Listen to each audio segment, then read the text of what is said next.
Then you must be my answer." He said it low, a rifle still between them, and something in Anna Bennett's ruined heart turned over. "Careful, cowboy," she whispered, though her voice shook.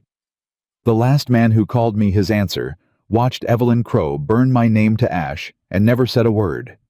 My father's 4 weeks in the ground, and his dying wish was that a stranger might take me in.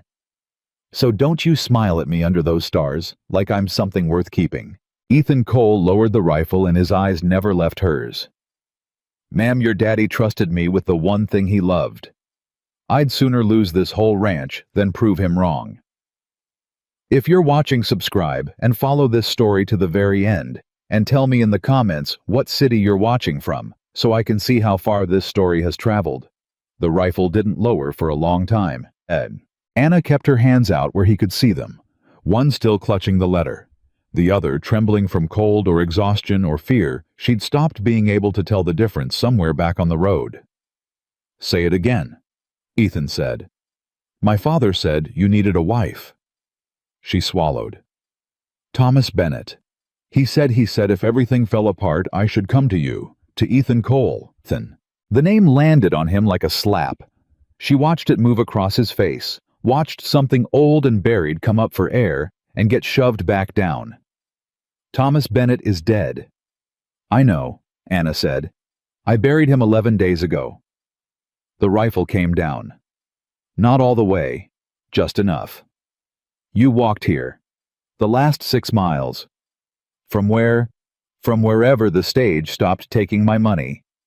A short, brittle laugh escaped her.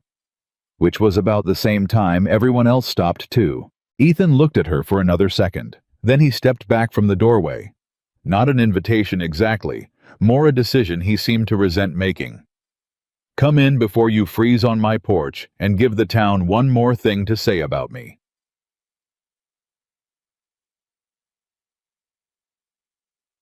She didn't sit until he told her to. He set a plate in front of her, bread, cold beef, a wedge of hard cheese, and she stared at it like she'd forgotten what food was for. "Eat," he said. "I can pay you." "With what?" She had no answer. He'd known she had no answer before he asked. He set down a cup of coffee and pulled a chair to the far side of the table, keeping distance between them like a man used to distance. "Eat," he said again. "Then you'll tell me what really happened. All of it. Not the version you rehearsed on the road." Anna's hand froze halfway to the bread. "How do you know I rehearsed it?" "Because everybody who shows up at my door in the dark has a story they've been practicing. Nobody comes to Ethan Cole by accident." He said his own name like it tasted bad. She ate. She hadn't meant to fall on the food the way she did, but her body took over and she was ashamed of it. And she saw him look away to spare her, which somehow made it worse because she hadn't expected kindness and didn't know where to put it. When she finished, she folded her hands and made herself meet his eyes. "My father was a good man," she said. "I know what your father was. You knew him." Ethan turned the coffee cup a slow half circle on the table. 15 years ago, your father was the only man in Wolf Creek who'd shake my hand in public. After the thing they say I did. He didn't believe it. He never said so out loud, but he'd cross the street to meet me instead of the other way, and in a town like this, that's louder than a speech." He stopped turning the cup. "I owe Thomas Bennett more than I can pay. So if he sent you, then his debt is mine now. That's the only reason you're sitting at my table and not out in the cold. Understand that. It's got nothing to do with a wife." Anna nodded slowly. "He wrote it, though, in the letter. He said marriage." "Show me." She slid it across the table. Ethan read it twice. She knew because she watched his eyes go back to the top and start again, and she watched his jaw tighten in the same place both times on the same line. When he set it down, his voice had changed. He knew he was dying when he wrote this. Yes, he was scared, not for himself, for you. Ethan tapped one word on the page without looking up. He uses the word protection. Twice. A man doesn't ask a scarred rancher to marry his daughter for protection, unless he thinks his daughter is going to need protecting from something specific. He finally looked at her. "So what is it, Anna Bennett? What did you do?" Nothing. The word came out sharp, and she hated how much it sounded like a lie, even though it was the truth. I didn't do anything. That's not what I asked. I asked what happened. Anna pressed her hands flat on the table to keep them from shaking. I was a bookkeeper, she said. A good one. The best in Wolf Creek. Everyone said so back when everyone would say anything kind about me at all. I kept the books for 4 different businesses. And 8 months ago, I kept the books for Evelyn Crow. Something shifted in the room. Ethan went very still. Say that name again, he said quietly. Evelyn Crow. He stood up, walked to the window, looked out at nothing. You know her, Anna said. Everybody in this territory knows Evelyn Crow. Half of them owe her money. The other half work for someone who does. He didn't turn around. Keep talking. Anna took a breath. I worked in her office for 3 months. I balanced her ledgers, her vendor accounts, her payroll. And about 6 weeks in, I found something. What? Numbers that didn't add up. Payments going out to companies I couldn't find. Vendors with names but no wagons, no deliveries, no goods. Money leaving her accounts and going somewhere. I didn't understand it at first. I thought it was my mistake. Her voice dropped. Then I understood it wasn't a mistake at all. It was a system. And I'd found it. Ethan turned around slowly. What did you do with what you found? Nothing, Anna said. That's the part nobody believes. I did nothing. I was afraid. I didn't say a word to anyone. I thought if I just kept my head down and finished the quarter, I could quit quietly and never look back. She laughed, and it broke in the middle. But she saw me see it. I don't know how. One look, one hesitation over the wrong page, she saw it in my face. And 3 days later, $40 went missing from her strongbox. $40 you never touched. $40 I never touched. But my name was on the ledger for it. My handwriting copied, forged, I don't know, but it was mine as far as any sheriff could tell. And Evelyn Crow stood in the middle of the mercantile in front of the whole town and said I trusted that girl, and she robbed me. Anna's eyes were dry now, past crying worn smooth. That's all it took. 1 sentence. From her. Ethan didn't say anything for a moment. They didn't arrest you, he said. No, she made sure of that too. An arrest means a trial, and a trial means I get to talk. Anna's mouth twisted. She didn't want me to talk. She wanted me ruined, which is different. An arrest ends. Ruin doesn't. She let the story run instead of the law, and the story does her work for free day after day in every shop I can't buy from, and every door that won't open, and every man who won't look at me. She lifted her chin. So now you know what I did, Ethan Cole. I saw something I wasn't supposed to see. That's my whole crime. The silence stretched between them. Then Ethan said the thing she hadn't expected. I believe you. Anna blinked. You don't even know me. No, but I know her. And I know what it looks like to be a story a town tells instead of a person. His voice was flat and certain. I've been the story for 15 years. So yeah, I believe you. For the first time since her father died, Anna felt something loosen in her chest and immediately distrusted it. Don't be kind to me, she said. I can't afford to owe anybody, not even you. I'm not being kind. Ethan sat back down across from her. I'm being careful, because your father didn't send you here to hide Anna. He sent you here because he was afraid Evelyn Crow wasn't finished, and your father was rarely wrong.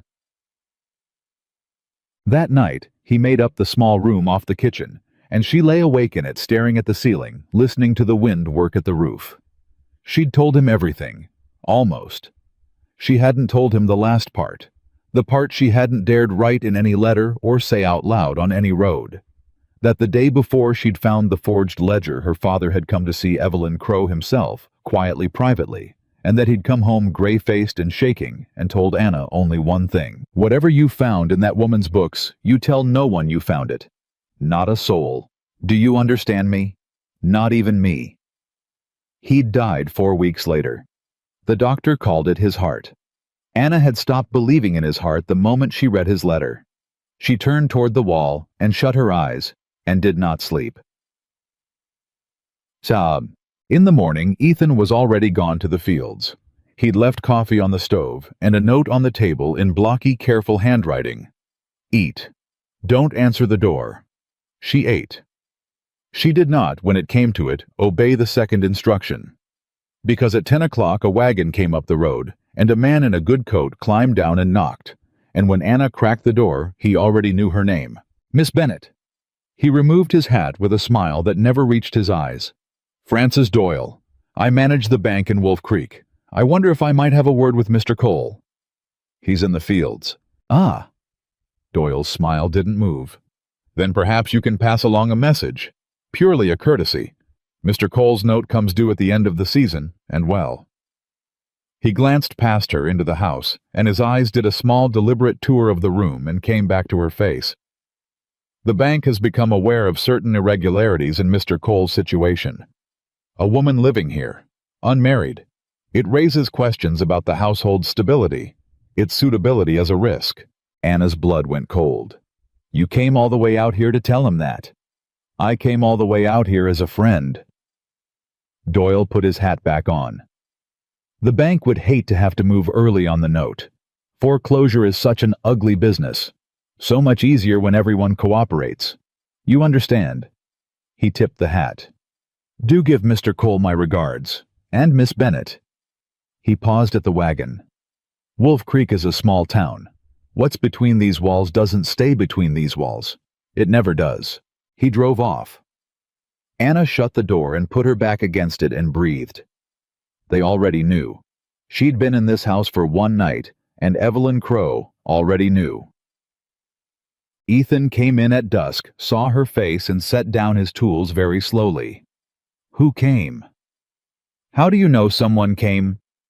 Because you're standing in the middle of the room like the floor might open. Who?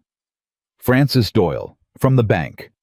Ethan's expression didn't change, but something behind it went hard as iron. What did he say? Anna told him. All of it. The irregularities, the stability, the woman living here unmarried, the note coming due early, the purely a courtesy. Ethan listened without moving, and when she finished, he walked to the window and looked out at the dark, and stood there a long, long time. She moves fast, he said finally. You think this is her. I don't think anything. Doyle doesn't clear his throat without asking Evelyn Crow's permission first. The bank's been in her pocket for years. He turned. The note's real, though. That part's not a lie. I'm 2 seasons behind. I've been 2 seasons behind for 3 years. She just never called it in, because a struggling ranch nobody wants is worth more to her sitting there than it is foreclosed. It's leverage. It's a thing she can squeeze when she needs to. His jaw worked. And now, all of a sudden, she needs to. Because you're here. Anna felt the weight of it settle on her shoulders. I did this. I brought this to your door. No. Ethan crossed the room. She did this. You just gave her the excuse. There's a difference, and I need you to hold on to it, because if you start thinking you're a curse instead of a target, you'll make bad decisions. Targets fight back. Curses run. He stopped in front of her. Which one are you? Anna looked up at him. I'm tired of running, she said. Good. Ethan nodded once. Then we've got a problem to solve. Sit down. They talked at the table until the lamp burned low. He said unmarried, Ethan said. That's the lever he's pulling. A woman under my roof, no ring, no vows. In a town like this, that's not a scandal, it's a reason. A reason to call the note. A reason to say the household's unfit. A reason for every decent Christian in Wolf Creek to nod along while she takes everything I've got. He rubbed his face. She's trying to use you as the crowbar to pry me off this land. Then I'll go. Anna started to rise. If I leave, the reason leaves with me. Sit down. It wasn't loud, but it stopped her. If you leave, 3 things happen. 1, you're alone on the road with a ruined name and nowhere to go, and a woman who wants you gone permanently, and I have to explain to your dead father why I put his daughter back out in the cold. 2, she takes my land anyway next season, because the note's still there, and the leverage was never really about you, you just made the timing convenient. And 3, He paused. 3 is she wins twice, she gets my land, and she gets to say she ran you out. 2 victories for the price of 1 lie. I've spent 15 years handing that woman's people small victories because it was easier than fighting. I'm done doing that. Anna sat. So, what do we do? Ethan was quiet for a long moment. When he spoke carefully like a man stepping onto ice. He said, unmarried. He said again, so we take that lever away from her. Anna's breath stopped. You mean? I mean, your father wrote it in a letter, and I've been telling myself all day it was a dying man's fever. Ethan looked at her, and there was no romance in his face, no softness, nothing but grim arithmetic. But it's not a bad idea. It's a good idea. It's the only idea. If we marry, the household's not unfit. There's no scandal. There's no crowbar. Doyle's got nothing to bring to the bank but a note that isn't due yet, and Evelyn Crow's fastest move is gone. He set his hands flat on the table. It's not a marriage of anything but sense, Anna. I want that clear. I'm not asking you to love me, and I'm not offering to love you. I'm offering you a name and a roof and a fight, and I'm asking you for the same lever back because a married man with a wife who knows how to read a ledger is a harder man to break than a lonely one. Anna stared at him. She thought of every reason to say no. She was a stranger. He was a stranger with a name the whole territory whispered. She'd come here running from ruin, and now she was being asked to marry into a fight with the very woman who'd ruined her. It was madness. It was exactly the kind of desperate cornered decision her father would have warned her against. Except her father hadn't warned her against it. Her father had asked for it. Rules, Anna said. Ethan blinked. What if we do this? There are rules. Her voice steadied as she spoke the bookkeeper, in her taking over, needing the ledger balanced. Honesty over emotion. You don't lie to me, and I don't lie to you, not even to be kind. Work over promises. We prove things by doing them, not by saying them. And partnership over dependency. I don't work for you, and I'm not kept by you. Whatever this is, I'm in it as an equal, or I'm not in it at all. Something moved in Ethan's face. Something that might, on another man, have been the beginning of respect. Those are good rules, he said. They're the only rules I have left. Anna held out her hand across the table the way her father used to close a deal, the way a man would. So, do you agree to them? Ethan looked at her hand. Then he took it. I agree to them, he said. And that was how Anna Bennett became engaged to marry a man she'd met the night before at a kitchen table over a handshake, with the wind screaming at the roof, and Evelyn Crow's shadow already reaching across the county for both of them.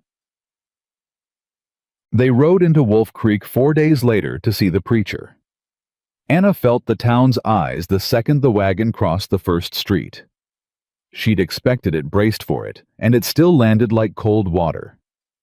The way conversation stopped, the way a woman on the boardwalk touched her companion's arm, and leaned in to whisper, the way a shopkeeper stepped out to watch and then stepped back in to tell whoever was inside. The thief. The coal man. Together. Well, I never. Chin up, Ethan said quietly, not looking at her. You give them nothing. Not fear, not shame. You look at every one of them like they're the ones with something to explain. That's easy for you. You've had 15 years of practice. I have, Ethan agreed. And I'll tell you the one thing I learned. They can only take from you what you agree to be ashamed of, so don't agree. Anna lifted her chin. The preacher, Reverend Hollis, was an old man with kind, worried eyes, and he married them quickly and quietly in the little church with no one present but his wife as witness. He didn't ask questions. Anna suspected he'd been told not to, or told to refuse them entirely, and had chosen this middle path as the most conscience he could afford in a town Evelyn Crow owned, at the words man and wife. Ethan looked at her, and for 1/2 second, something flickered across his face that wasn't arithmetic at all. Then it was gone, and he was Ethan Cole again, closed and careful, and he shook the Reverend's hand, and paid him, and walked her back out into the street with his jaw set. They didn't kiss. It hadn't been that kind of vow. But when they stepped out onto the boardwalk, Evelyn Crow was waiting for them. Anna had built a picture of her in her mind over 8 months of ruin. A monster, a gorgon, something you'd know for evil at 50 paces. The reality was worse, because the reality was ordinary. Evelyn Crow was a handsome woman of 50 in a fine gray dress gloved and composed with a face that had decided a long time ago exactly how much of itself to show. She stood at the bottom of the church steps, with 2 men behind her, and she smiled up at them, with what a stranger might have mistaken for warmth. "Mr. Cole?" Her voice was low and pleasant. "And my goodness, is it Miss Bennet, or should I say Mrs. Cole now?" The smile widened by a precise, cruel fraction. "How quickly you've landed on your feet, dear, and here I'd been so worried about you." "Mrs. Crow." Anna's voice came out steadier than she felt. "How kind of you to worry." "Oh, I always worry about my former employees, especially the troubled ones." Evelyn's eyes flicked to Ethan. "You know what she is, of course. You must. The whole territory knows. A man marrying a known thief well. It's very charitable of you, Mr. Cole. Though some might call it desperate." "Some might," Ethan said. "I don't much care what some call anything. Never have." "No," Evelyn agreed softly. "You never did. It's the thing I've always found most interesting about you, Mr. Cole. You genuinely don't understand how the world works." She smoothed one glove. "A word of friendly advice since we're neighbors. This girl is trouble. She sees things that aren't there, invents wickedness where there is only honest business, and then she takes what isn't hers. She did it to me. She'll do it to you. And when she does, when she robs you blind and runs, you'll remember I stood on these steps and warned you." Anna felt the fury rise up her spine like heat. "I didn't invent anything," she said before she could stop herself. "I found something. And you know I did. You know exactly what I found." For one single unguarded instant, the smile left Evelyn Crow's face. It was gone so fast that Anna would spend the whole ride home wondering if she'd imagined it. But she hadn't. She'd seen it. A flash of something cold and calculating, and underneath it, unmistakably afraid. Then the smile returned, seamless, and Evelyn Crow laughed a small, pitying laugh. "You see, Mr. Cole," she said gently, "delusions. I do hope for your sake they're not catching." She turned to go. Then she paused and looked back and delivered the last line the way a person sets down a card they've been holding all along. "Do give my regards to the bank," she said. "I understand your note is being reviewed. Such uncertain times. A man never knows when the ground might shift beneath him." Her eyes moved once deliberately to Anna. "Especially a man who's just taken on a very expensive new burden." And she walked away down the boardwalk, and the town parted around her like water around a stone. They didn't speak until Wolf Creek was behind them and the road was empty. Then Ethan said, "You saw it too." "Saw what?" "When you said you found something." Her face. He kept his eyes on the road. For half a second she wasn't playing a woman warning a fool about a thief. For half a second she was a woman who just heard a door creak in a house she thought was empty. Anna's hands tightened in her lap. "She's afraid." "She's afraid," Ethan agreed. "Which tells me 2 things. One, whatever you found is real and worse than you know, or she wouldn't have burned your whole life down over $40 you never took. Nobody destroys a bookkeeper over $40. You destroy a bookkeeper over what a bookkeeper can prove. And the second thing," Ethan was quiet a moment. "The second thing is that she just made a mistake. She let us see the fear. Now we know it's there. And a scared person moves too fast and reaches too far. You said it yourself, that's why she skipped the arrest, because an arrest was slow and public, and gave you a chance to talk." He glanced at her. "She's about to skip a lot of things she shouldn't skip, and I mean to be standing right there when she does." Anna looked at him. At this man who 4 days ago had held a rifle on her, who had married her at a table over a handshake, who owed everything to a dead man, and had chosen to pay that debt with his own ruin as collateral. "Why are you doing this?" she asked. "Really, not the debt, not the lever. Why are you really doing this?" Ethan didn't answer for a long time. 15 years ago, he said finally. Something happened in this town, and Evelyn Crow's people made sure everyone believed the version that was easiest for them. I didn't fight it. I was young, and I was grieving, and I was ashamed of things that weren't even mine to be ashamed of, and I let them make me into the story they wanted. I crawled out here to this ranch, and I let the whole world believe I was the monster because fighting it seemed harder than disappearing. He drew a breath. And I've hated myself for it every single day since. Because your father was right about me, and I never once earned it. He looked at her. So no, it's not the debt. It's that I spent 15 years being a coward, and a dying man handed me one last chance to stop. His voice was rough. I'm not letting her do to you what they did to me. I don't care what it costs. I'm done being the story. Anna didn't have words for what that did to her chest, so she said the only true thing she had. Then we're the same, she said, because I'm done too. That night back at the ranch, she couldn't sleep again, but this time it wasn't fear that kept her awake. It was the ledger. Somewhere in her memory, 3 months of Evelyn Crow's accounts sat waiting half understood, buried under panic and ruin. She'd been too frightened to look at them properly the first time. She'd wanted only to survive to finish the quarter to get out. But she wasn't only surviving anymore. She got up, lit the lamp, found paper and the stub of a pencil, and sat at the kitchen table in the middle of the night, and she began to write down everything she could remember. Every name that hadn't matched a face. Every payment to a vendor with no wagon. Every figure that had made her stomach drop 8 months ago, before she'd taught herself not to look. She was still writing when Ethan appeared in the doorway, hair sleep mussed, watching her. What are you doing? My job? Anna said, not looking up, the pencil flying. The one she ruined me for. I'm remembering. Ethan came and stood over her shoulder and looked at the columns of names and numbers taking shape on the page. Can you really rebuild it from memory? Not all of it. Not enough to prove anything. Not yet. She finally stopped and looked up at him, and her eyes were bright and hard in the lamplight. But I remember enough to know where the real records are. And I remember something else, Ethan. Something I forgot I even knew until tonight. She set down the pencil. There was a woman. Dorothy Wells. She kept the books before me for 11 years. She trained me my first week. And then Evelyn let her go, very sudden, very quiet. And everyone said the old woman's eyes had finally gone.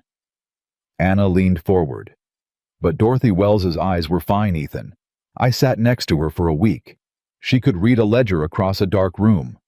Evelyn didn't let her go because she was blind. Ethan went very still. She let her go, Anna said slowly, because Dorothy Wells had kept those books for 11 years. Which means Dorothy Wells has seen everything. 11 years of it.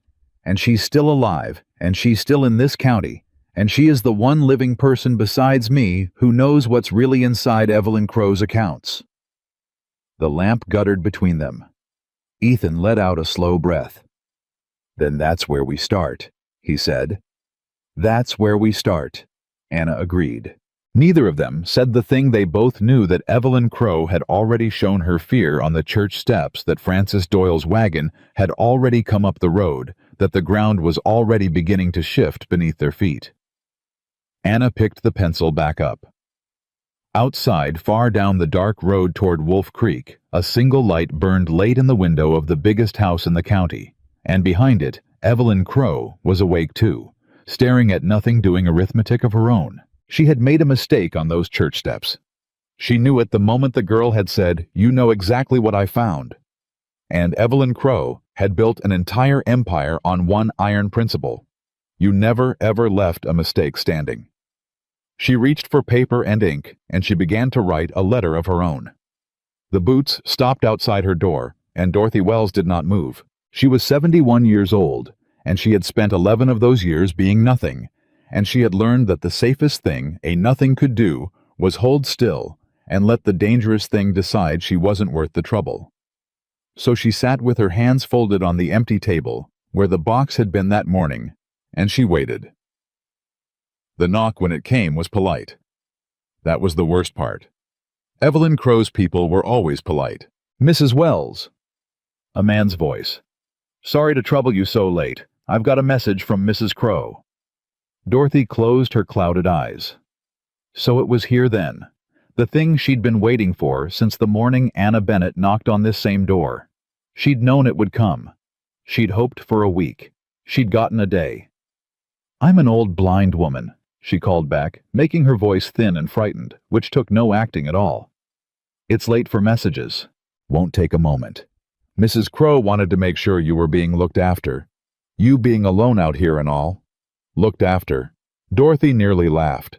In 20 years, she had never once heard Evelyn Crow use a kind word that wasn't a knife with a ribbon on it. She got up slowly, deliberately, letting her chair scrape, letting him hear an old woman's difficulty.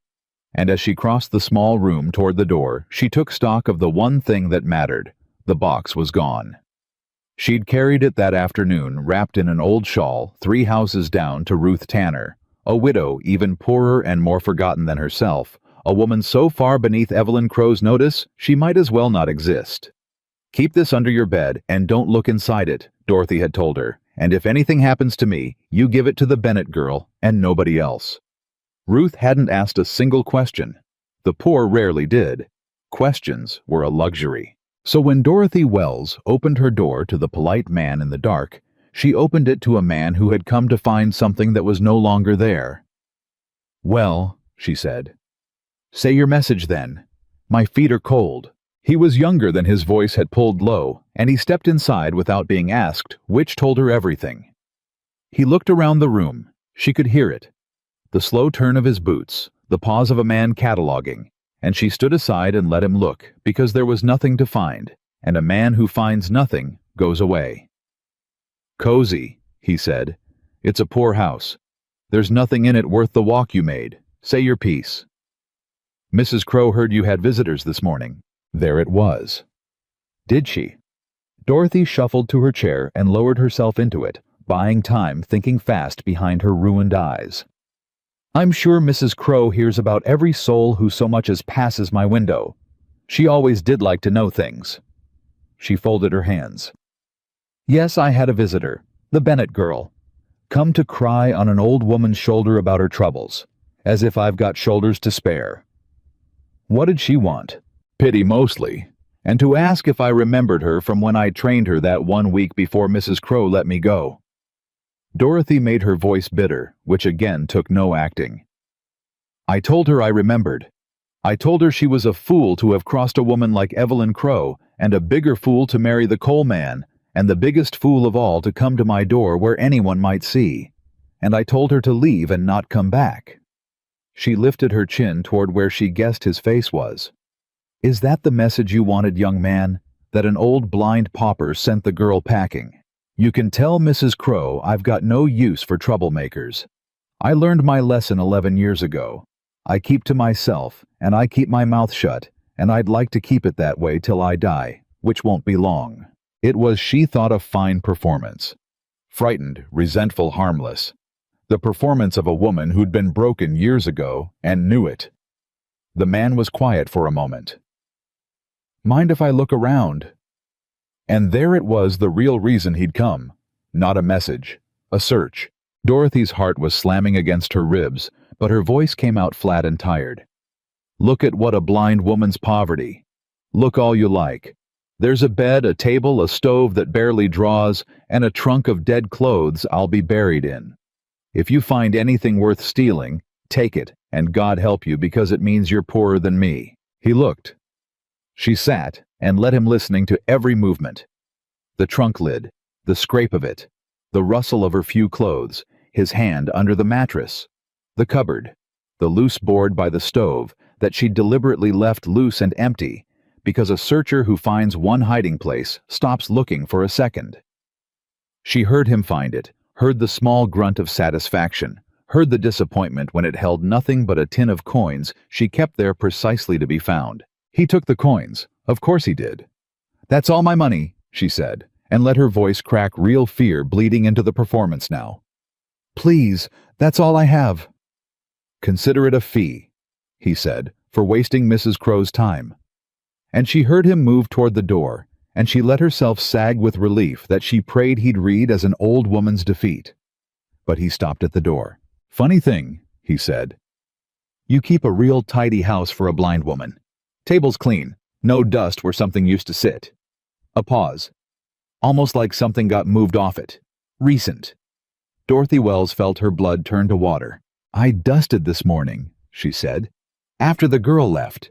She got mud on my table with her crying elbows all over it. So I dusted. Is that a crime now, keeping a clean table?" She heard the shrillness in her own voice and hated it and used it.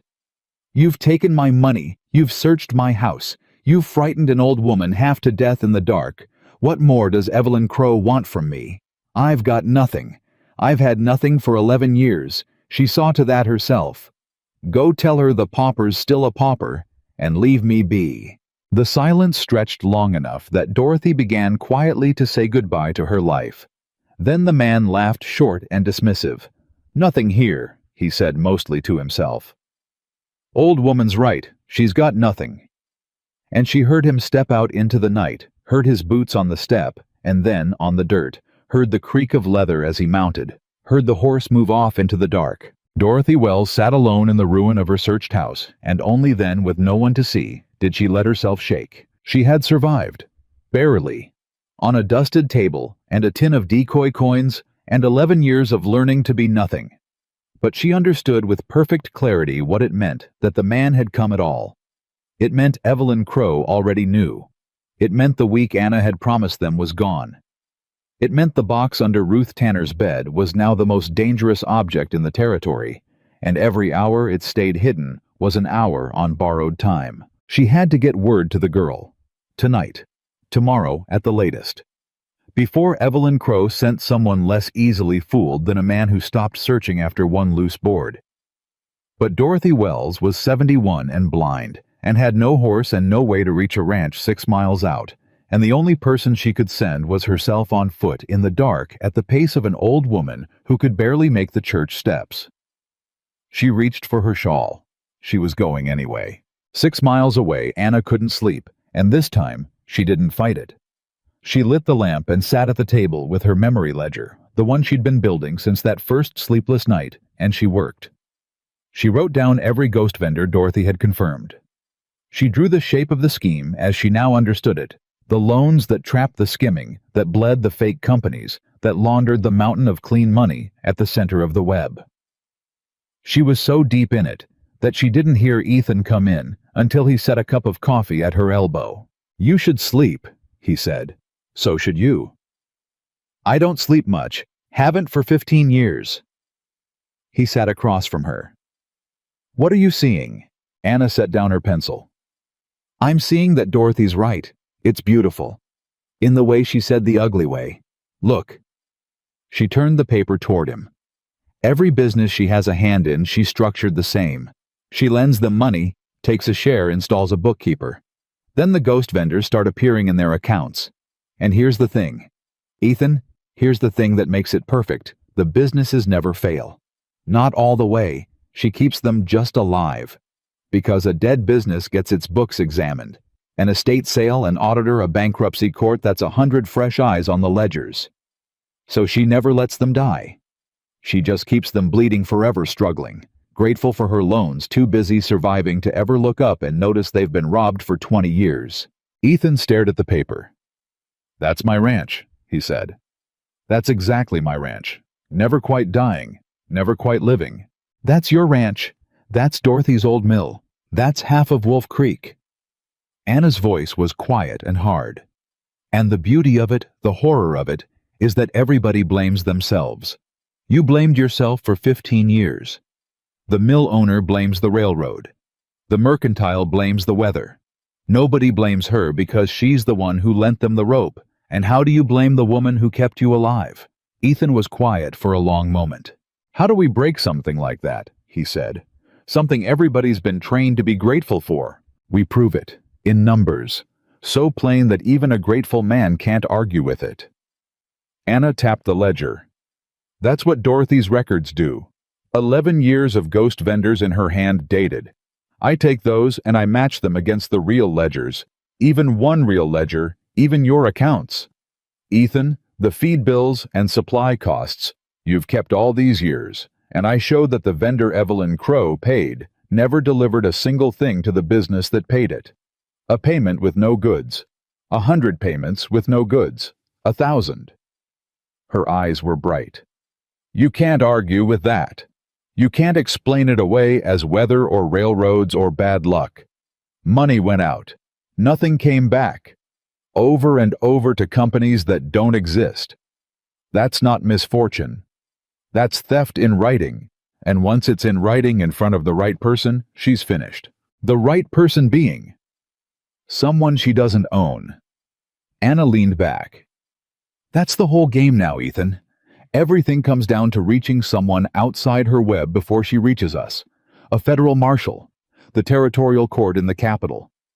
Someone whose bread she doesn't buy. She rubbed her eyes. 1 week. Dorothy teaches me the code, I take the records.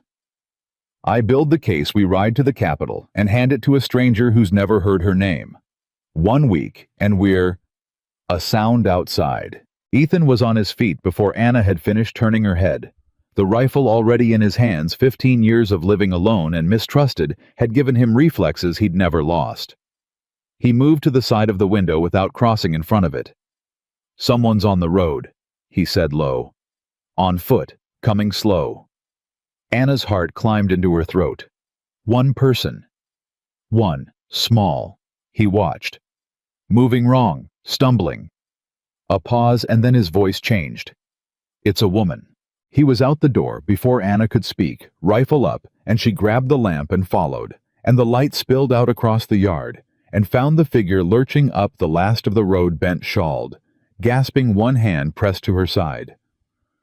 Dorothy, Anna breathed, and then she was running. Dorothy Wells had walked 6 miles in the dark on 71-year-old legs, and when Anna caught her, she nearly collapsed into the younger woman's arms, her breath coming in terrible ragged pulls, her whole body shaking with cold and effort. She knows, Dorothy managed. Child, she already knows. A man came, tonight, to my house. Each word cost her. Searched it, for the records. She knows about the records or guesses close enough. Your week is gone. Get her inside, Anna said, and Ethan already had the old woman's other arm, and between them they half carried her into the warmth and set her by the stove and wrapped her in blankets while she shook. Slow, Ethan said. Breathe. You're safe here. Tell it slow. But Dorothy grabbed Anna's wrist with that same iron grip from the day before, and her clouded eyes were wild. There's no slow, she said. That's what I walked 6 miles to tell you. There's no more slow. He searched my whole house for that box. He didn't find it because I moved it this afternoon. God put the thought in my head. This afternoon, I don't know why. I just knew I moved it 3 houses down to Ruth Tanner, and she's got it under her bed, and she doesn't know what it is, and nobody would ever think to look at Ruth Tanner. Dorothy's breath heaved. But he came tonight. The same day you visited. That's how fast she moves. She heard you were at my house this morning, and by dark, she had a man tearing my floorboards up. Her grip tightened until it hurt. Do you understand what that means? Do you understand what she'll do next when the man tells her he found nothing? She'll know I hid it. She'll know it exists, and she will not stop at searching a second time. The fire popped in the silence. Then we get the box tonight, Ethan said. Right now. We ride in, we get it from this Tanner woman we know. Dorothy and Anna said it at the same moment. Anna looked at Ethan. If we ride into Wolf Creek in the middle of the night and come out carrying a box, we're doing exactly what her man was sent to catch us doing. She'll have someone watching the roads now. She has to. She knows we're the threat. Anna's mind was racing the bookkeeper cold and clear even now. The box is safest exactly where it is, with a woman nobody's watching under a bed. Nobody would search in a house beneath Evelyn Crow's notice. The second we touch it, it becomes visible. Right now, it's invisible. Invisible is safe. For how long? Ethan said grimly. Long enough to be smart. Anna knelt in front of Dorothy. "Mrs. Wells. The code. You said the records are in cipher, that they're worthless without you to read them. If anything happens to you, that's the other reason I walked 6 miles to die on your road," Dorothy said, and she reached into the front of her dress under the blankets and drew out a folded paper damp with sweat and pressed it into Anna's hands. "I wrote it down, on the way, well before I left, and I finished it walking in the dark from memory, so forgive the hand." Her ruined eyes fixed on Anna. "It's the key. The cipher. How to read every mark in that box. I was going to teach you slow over a week, careful. There's no week. So there it is all at once on one page." She closed Anna's fingers around it. "Now if I die tomorrow, the box still speaks. You can still read it. That's what matters, not me, the reading." Anna held the paper like it was made of glass. "You didn't have to walk 6 miles to give me this," she said, her voice thick. "You could have waited for morning, for safety, for—" "There is no safety, child. Haven't you been listening?" Dorothy's voice cracked and steadied. "And I've done enough waiting for one lifetime. I waited 11 years. I watched her do it, and I waited and I hid, and I called it wisdom. I'm done waiting. Your father wasn't the fool. I was the fool." She gripped Anna's hand around the paper. "Tonight, I stopped being the fool. I walked 6 miles in the dark to hand you the one thing she can't take from you if she takes me. Let an old coward have that. Let me have one brave thing before the end." Anna couldn't speak. She put her arms around the shaking old woman and held her, and Dorothy Wells, who had been nothing for 11 years, let herself be held. Ethan stood over them, and his jaw was set, and something had settled in his face, a decision. "She stays here," he said. "Dorothy. She's not going back to that house." Dorothy pulled back from Anna. "If I don't go back, she'll know for certain I've thrown in with you. Right now she suspects. If the pauper vanishes overnight, she knows." "She already knows enough to search your house in the dark," Ethan said. "I'm not putting you back in a house Evelyn Crow's men have the address of. You're an old woman who walked 6 miles to save my wife's case. You're not walking back into that." His voice left no room. "You stay. We'll figure the rest." And Dorothy Wells, who had argued with Anna, who had argued with her own fear for 11 years, looked at the scarred, mistrusted man the whole county called a monster, and something in her ruined face softened past the point of arguing. "Your father," she said to Anna, not taking her eyes off Ethan, "chose better than he knew." They put her in the small room off the kitchen, the one Anna had slept in that first night, and she was asleep almost before her head touched the pillow, worn all the way through. Anna and Ethan sat back at the table, the folded cipher key between them, like a live coal, and neither of them spoke for a long while. "The week's gone," Anna said finally. "The week's gone." Ethan agreed. "So we go faster. I have the key now. I can read the records without her. Which means—" Anna stopped, turned it over. "Which means the moment I have the box, I don't need anything else. I don't need a month of cross-referencing. I have your accounts, your feed bills, your supply receipts, 15 years of them. You kept them. You told me you kept them. Every scrap, in the trunk in my room, never threw one away, figured if I was going to fail, I'd at least know exactly how. Then that's the second ledger." Anna was on her feet now, pacing the whole thing, assembling in her mind. "Dorothy's box shows what Evelyn paid the ghost vendors in her own operation and everyone else's.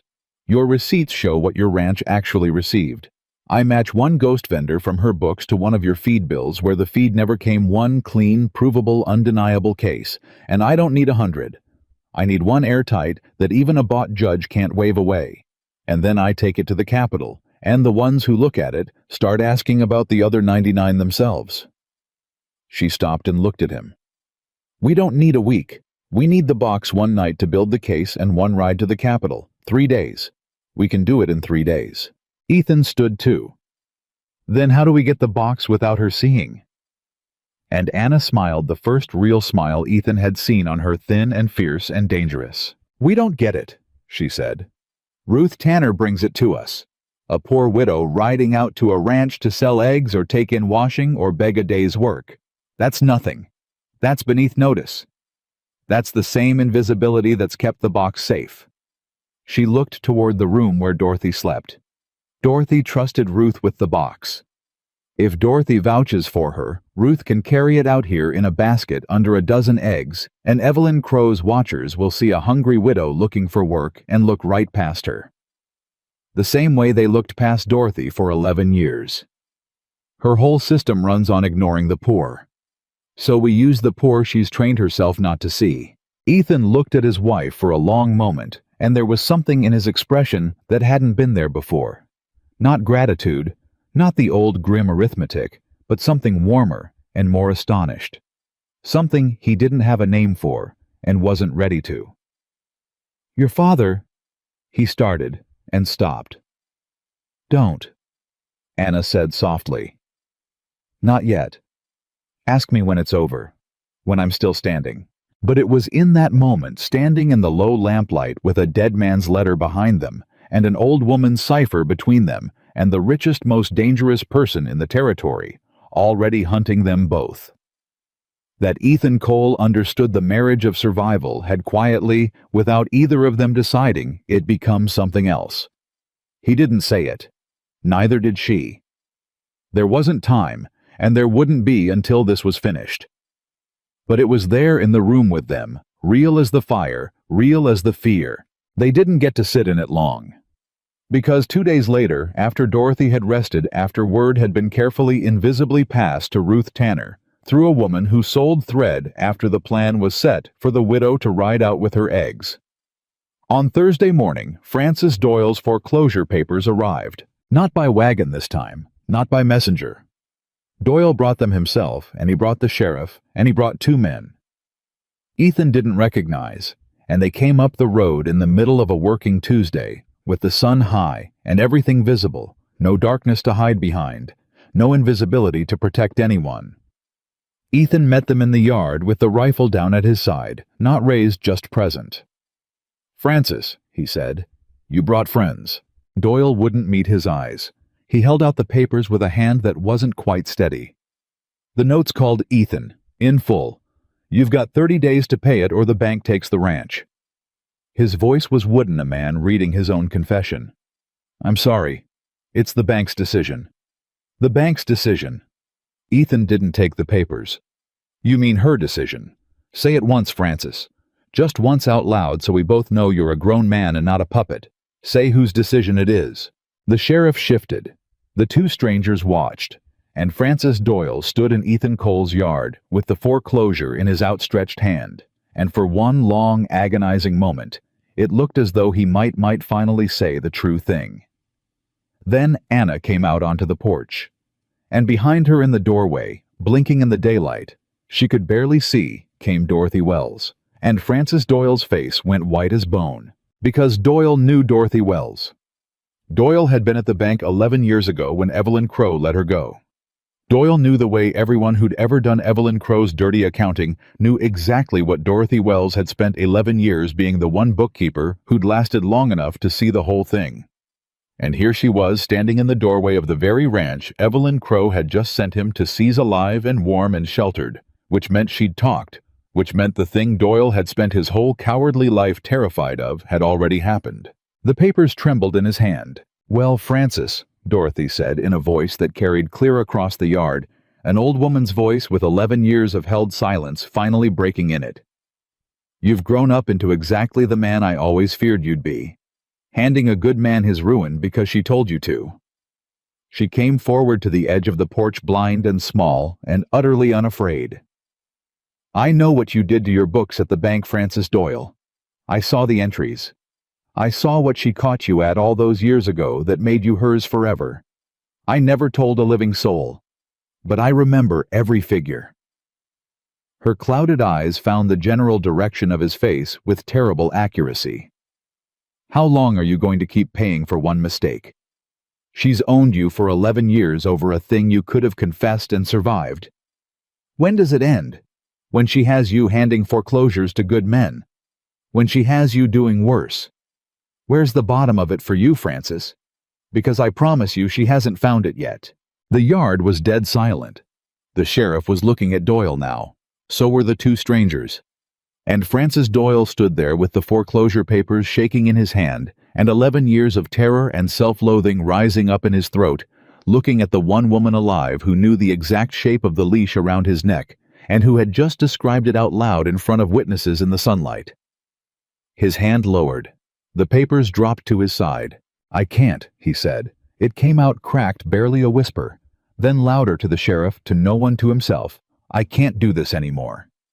And Francis Doyle, bank manager, valued servant of Evelyn Crow for 11 long years, turned around in Ethan Cole's yard and walked back to his horse and rode away, leaving the foreclosure papers to fall in the dirt, leaving the sheriff and two strangers standing in a yard that had just without a single shot fired, tilted the whole war on its axis. Anna picked the papers up out of the dust. She looked at Dorothy Wells, who was swaying now with the effort of what she'd just done, drained white but still standing. And Dorothy Wells said to no one and to everyone in the ringing quiet, "That's the first one. She's going to lose them one at a time now, every soul she ever caught, because the only thing holding her empire together was every frightened person believing they were the only one." Her ruined eyes turned toward the road where Doyle had vanished. "And I just showed one of them he's not alone." Francis Doyle did not go home. He rode out of Ethan Cole's yard with the whole county's future in the set of his shoulders, and he did not turn toward Wolf Creek, and he did not turn toward his bank, and he did not turn toward Evelyn Crow's fine house to beg forgiveness for the thing he'd just failed to do. He rode instead to the one place he'd been avoiding for 11 years, and he sat on his horse outside it for a long time before he found the nerve to go in. The sheriff's office. But that came later, and by the time it mattered, everything had already changed twice. Back at the ranch, the sheriff and the two strangers still stood in the yard, and Ethan Cole still had his rifle down at his side, and nobody moved for a moment, because nobody was quite sure what had just happened. "Well," the sheriff said finally. He was an older man, gray at the temples, and Ethan had known him a long time, in the distant, careful way you know a man who's part of a system that's failed you. "That's the strangest foreclosure I ever rode out on." "Sheriff Barrett." Ethan kept his voice even. "You want to tell me who your two friends are? They're not from Wolf Creek. I know every face in that town, and I've never seen either of theirs." Barrett glanced back at the two strangers, and something in his expression was complicated. "That's the thing, Ethan. I didn't bring them. They asked to ride along. Said they had business out this way, and a foreclosure seemed a good chance to see the lay of the land." He lowered his voice. "They showed me papers this morning I wasn't expecting to see. That's the only reason I'm telling you, instead of doing my job the way Doyle wanted it done." One of the strangers stepped forward. He was younger, clean, with the kind of unhurried confidence that didn't come from money, but from something else, from carrying an authority that couldn't be bought. "Mr. Cole," he said, "my name is Everett Hale. I'm a federal examiner out of the territorial court in the capital. This is my associate, Mr. Sturgis." He nodded past Ethan to the porch where Anna stood with the foreclosure papers still in her hand, and Dorothy Wells swaying beside her. "And I think from the look of things that I've ridden a very long way to a place where I'm expected." Anna's heart stopped. For a moment, she couldn't make the words mean anything. A federal examiner. The very thing she'd been planning to spend 3 days and a hard ride to the capital to find the one thing they needed most. The person outside Evelyn Crow's web was standing in Ethan Cole's yard on a Tuesday in the sunlight, because he'd attached himself to a foreclosure to see the country. It was too much luck. Anna's whole nature rebelled against it. Luck this good was a trap. "Why are you here, Mr. Hale?" she said from the porch, and her voice came out flat and hard. "The truth. Federal examiners don't ride out to watch a rancher lose his land for the scenery." Hale looked up at her, and something like approval crossed his face. "You must be Mrs. Cole," he said. "The bookkeeper." He let that land he knew who she was, which meant he'd come knowing things. "You're right not to trust it. So here's the truth. 6 months ago, the territorial court in the capital received a letter. Unsigned. It laid out in careful detail a system of fraud operating in this county. Ghost vendors laundered money, a web of loans used to control local businesses. It named no one, but it was written by someone who understood accounting the way few people do, and it was specific enough that we couldn't ignore it." He paused. We've spent 6 months quietly confirming the parts we could confirm from a distance, enough to know it was real. Not enough to name the person at the center. So I came to see for myself, quietly. And the moment I arrived in Wolf Creek and started asking careful questions, one name came up, and only one spoken, always in a whisper. His eyes didn't leave Anna's. Evelyn Crow. The yard was silent. An unsigned letter, Anna said slowly. 6 months ago. 6 months ago. Anna's hand rose to her mouth. 6 months ago, she had still been working in Evelyn Crow's office. 6 months ago, she had just found the ghost vendors and been too frightened to say a word to anyone. 6 months ago. My father? She whispered. Because who else? Who else in this county understood accounting well enough, cared enough, and had the courage to walk to Evelyn Crow's door? Thomas Bennett had told his daughter to tell no one what she'd found, not even me, and then Thomas Bennett had sat down and written the whole thing to the territorial court himself, unsigned, to protect her, to make sure that if anything happened to either of them, the truth was already moving somewhere Evelyn Crow couldn't reach. He hadn't just sent his daughter to an ally when he was dying. He'd sent the evidence to the capital while he still lived. 2 separate lines of attack laid down by a dying man, so that no matter which one Evelyn Crow managed to sever, the other would survive. He wrote it, Anna said, and her voice broke completely. My father wrote that letter before he died.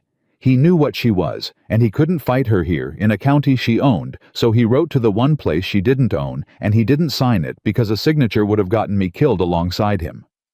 She was crying now openly, and she didn't care. And then he came to you, to Ethan, with the other half. The letter to protect the truth. The daughter to protect the fight. He split it in 2, so she could never kill all of it at once. Ethan had gone still. Dorothy Wells reached out and gripped Anna's arm. Everett Hale removed his hat. If that's true, Mrs. Cole, he said quietly, then your father was one of the bravest men I've never met, and the most careful. Because he was right. If that letter had been signed, we'd have brought it here as evidence, made inquiries in his name, and he'd have died before we ever arrived of natural causes, I don't doubt. The lack of a signature is the only reason we came slow and quiet instead of loud and too late. He turned the hat in his hands. He bought 6 months of secrecy with his own anonymity. He knew exactly what he was doing. Anna sat down on the porch step because her legs wouldn't hold her. Everything her father had done reorganized itself in her mind one final time. The warning, tell no one, not even me. The letter to Ethan. The way he'd gone gray after visiting Evelyn Crow. It wasn't a broken old man's fear. It was a strategist's opening moves. Thomas Bennett had spent the last weeks of his life laying a trap so patient and so hidden that it had kept working for 6 months after he was in the ground. And it had just this very Tuesday closed its first jaw around Evelyn Crow without her ever seeing it coming. He must have known she'd kill him, Anna said. For going to her door, he must have known. He knew, Dorothy said softly. That's why he went. A man doesn't walk to Evelyn Crow's door to change her mind. He walks to it to be seen going, to make sure that when he died sudden 4 weeks later, at least one person would find it strange. He made himself a question child. He made his own death into a thing that didn't add up. And you've been the answer, walking around ever since. Anna wept, and Ethan came and sat beside her on the step and put his arm around her, and for a moment the federal examiner and the sheriff and the second stranger looked away to give the grief its room. Then Anna wiped her face and stood up because there was work to do and no time to grieve properly. And she had learned a long time ago that feeling could not touch the arithmetic. Mr. Hale, she said, and her voice was iron again. How much do you have right now? Enough to move on her. Hale's jaw tightened. That's the problem, Mrs. Cole. I have a 6-month-old unsigned letter, a great deal of local whispering, and a strong personal conviction. In front of a judge, that's nothing. Whispers aren't evidence.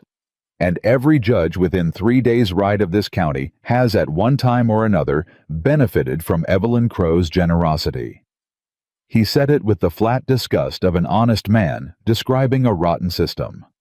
I could confront her tomorrow, and she'd smile at me and produce a dozen respectable citizens to swear she's a saint, and I'd ride back to the capital with nothing, and she'd know I'd come, and every person who ever helped me would start dying of natural causes. I can't move on whispers. I need proof. Documented, dated, undeniable proof that even a bought judge can't dismiss. Anna looked at him for a long moment. Then she looked at Dorothy Wells. Then she looked at Ethan. "Then it's a good thing," she said slowly, "that you rode all this way to the one place in the territory where that proof exists." Everett Hale went very still. "Explain that," he said, and Anna Bennett. Anna Cole told him. "Not everything, not yet. Not the location of the box, because trust that fast was a luxury she couldn't afford even now. But enough. She told him there was a second set of books. 11 years of it. Kept in secret by the one bookkeeper who'd lasted long enough to see the whole scheme in cipher cross-referenceable against real accounts to prove that Evelyn Crow's ghost vendors had taken payment for goods that never existed. She told him it could be matched against 15 years of Ethan's own receipts to build a single case so clean and so undeniable that no bought judge on earth could wave it away. She did not tell him where it was. Everett Hale listened without moving, and when she finished, he was quiet for a long time. "Where is it?" he said. "Somewhere safe," Anna said. "Somewhere it stays until I've decided you're what you say you are. You'll forgive me, Mr. Hale, but I've learned the hard way what it costs to trust a smiling stranger who knows too much about me. You could be exactly what you claim. Or you could be the most careful thing Evelyn Crow has ever sent to my door, a man with real federal papers who came up alongside my foreclosure to win my trust and find my evidence so she can burn it before it ever reaches a court she doesn't own." Her eyes didn't waver. "I don't know which you are, not yet. So the box stays where it is." The second stranger, Sturgis, shifted, and there was something in the movement Anna didn't like, but Hale raised a hand without looking at him. "That," Hale said, "is exactly the answer I'd hoped to hear from someone worth trusting. A careless person hands the evidence to the first badge that rides up. You're not careless. Good." He put his hat back on. "I'll earn it then. Here's how. Sheriff Barrett, you've stood in this yard and watched a bank manager refuse to serve a legal foreclosure and ride off toward town. That's a thing that happened in front of federal witnesses.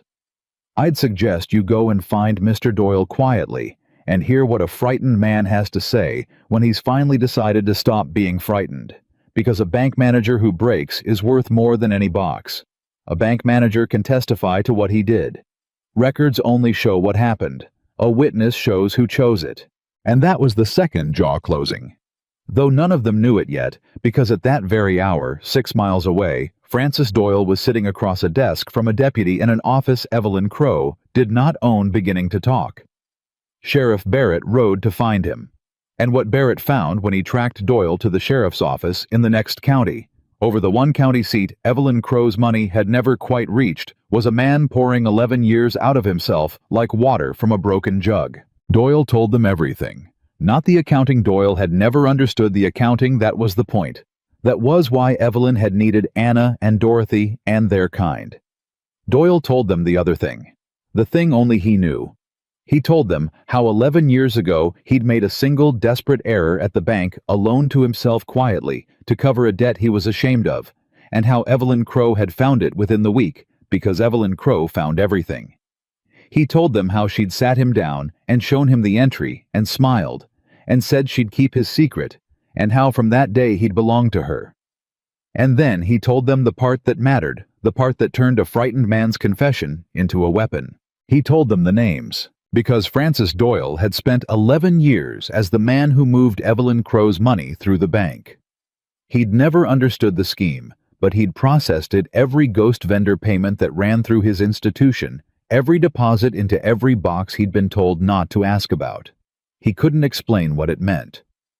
But he could produce from the bank's own records the paper trail of every dollar that had passed through his hands at Evelyn Crow's instruction for 11 years. The bank's records. Official ones. Not an old blind woman's cipher. The bank's own sworn stamped legal ledgers, which Doyle as manager could turn over the moment he chose to stop being owned. When Sheriff Barrett rode back to the ranch that evening and told them what Doyle had done, Anna sat down hard at the table and put her face in her hands, and Ethan thought for a moment she was weeping again until he realized she was laughing, a shaky, disbelieving, half-hysterical laugh. "Don't you see?" she said, lifting her face. "Don't you see what we have now?" She grabbed the pencil, her hands trembling. 3 sets of books, Ethan. 3. She wrote as she spoke, columns flying. Dorothy's cipher, 11 years of what the ghost vendors were supposed to have delivered. Your receipts, 15 years of proof they delivered nothing. And now, Doyle's bank records the official stamped legal trail of every dollar that moved. 3 independent sets of books from 3 separate sources that have never spoken to each other before this moment. Her eyes were burning. And when I lay them side by side, they tell the exact same story in 3 different hands. The vendor Evelyn paid. She stabbed the paper. Never delivered, and yet the money left the bank and vanished into a box she controlled. Same date, same amount. 3 witnesses. You cannot bribe your way out of 3 sets of books that agree, Ethan. There isn't a judge alive who can call that a coincidence. Everett Hale, who had stayed at the ranch through the afternoon, leaned over the table and looked at what she was building, and Anna watched a federal examiner, a man who confronted fraud for a living, go slowly pale with something like awe. "Mrs. Cole," he said quietly, "how long to build the case?" "The full case. The one I take to a court in the capital that Evelyn Crow has never touched." Anna looked at the 3 sources laid out in her mind, the cipher she could read now thanks to Dorothy's paper. Ethan's 15 years of receipts in the trunk. Doyle's bank records, which Barrett could bring in the morning. "Give me 2 nights, she said. 2 nights and the box, and I'll hand you a case so clean God himself couldn't argue with it." "Then it's time," Hale said, "to get the box." Anna nodded, and she looked at Dorothy Wells dozing now in the chair by the stove, worn to nothing by the day, and she thought of a poor widow named Ruth Tanner with a basket of eggs, and she thought of her father who had split the truth in 2, so it could never all die at once, and who had made his own death into a question that his daughter was still even now in the act of answering. "Ruth rides out Thursday," Anna said, "with the eggs. Nobody watches a poor widow. We wait for Thursday, we take the box, I build the case in 2 nights, and Mr. Hale rides for the capital with 3 sets of books that agree." She set down the pencil. "And then we finish what my father started." But Evelyn Crow was not finished either, because when the man she'd sent to Dorothy's house came back and told her, he'd found nothing. No box, no records, just a frightened old pauper and a dusted table. Evelyn Crow did not relax. She grew still, the way she grew still before the worst of the things she did. A dusted table. Something moved off it. And the man who reported that Ethan Cole had a woman in the doorway of his ranch, an old woman blind, small, and Evelyn Crow understood in an instant that Dorothy Wells was not in her poor house, being nothing. Dorothy Wells was 6 miles away under Ethan Cole's roof, alive and warm and talking. She'd let Dorothy Wells live for 11 years. It had been, she now saw, the one mistake she'd left standing. And then Francis Doyle failed to appear at the bank on Tuesday, and on Wednesday, and a whisper reached her. Evelyn Crow's whispers reached everywhere that a bank manager had been seen riding into the next county to the one sheriff's office her money had never bought. Evelyn Crow sat alone in her fine house on Wednesday night, and she did the arithmetic. And the arithmetic told her something she had not felt in 20 years. She was losing. Doyle had broken. Dorothy Wells was talking. The Bennett girl had married the one man in the county with nothing left to lose, and somewhere between the 2 of them was a box of records that could hang her. And now there were federal men in the county she knew about Hale. She knew about Hale by Wednesday night, because Evelyn Crow always found everything, even now, even losing, even. But a scared person moves too fast and reaches too far. Ethan had said it. Anna had said it. Dorothy had said it. Evelyn Crow had built an empire on never being the scared one, on making other people scared, while she stayed cold and patient and precise. And now, for the first time in 20 years, Evelyn Crow was the scared one. And she did what scared people do. She reached too far.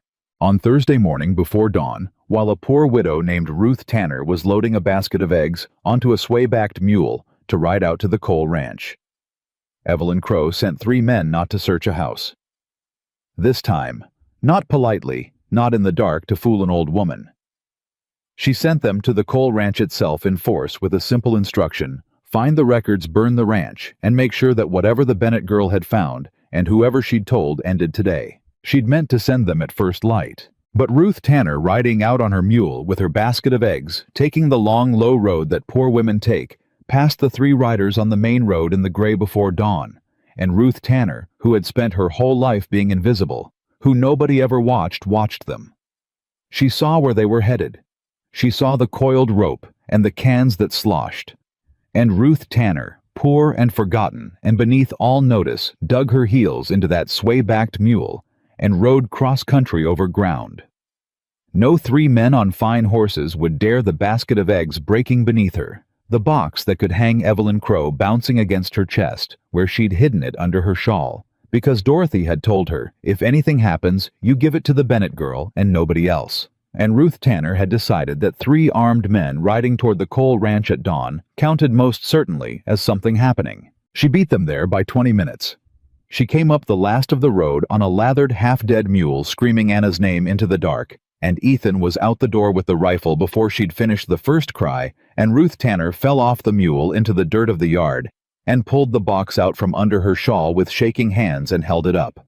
"Dorothy said give it to you and nobody else," she gasped.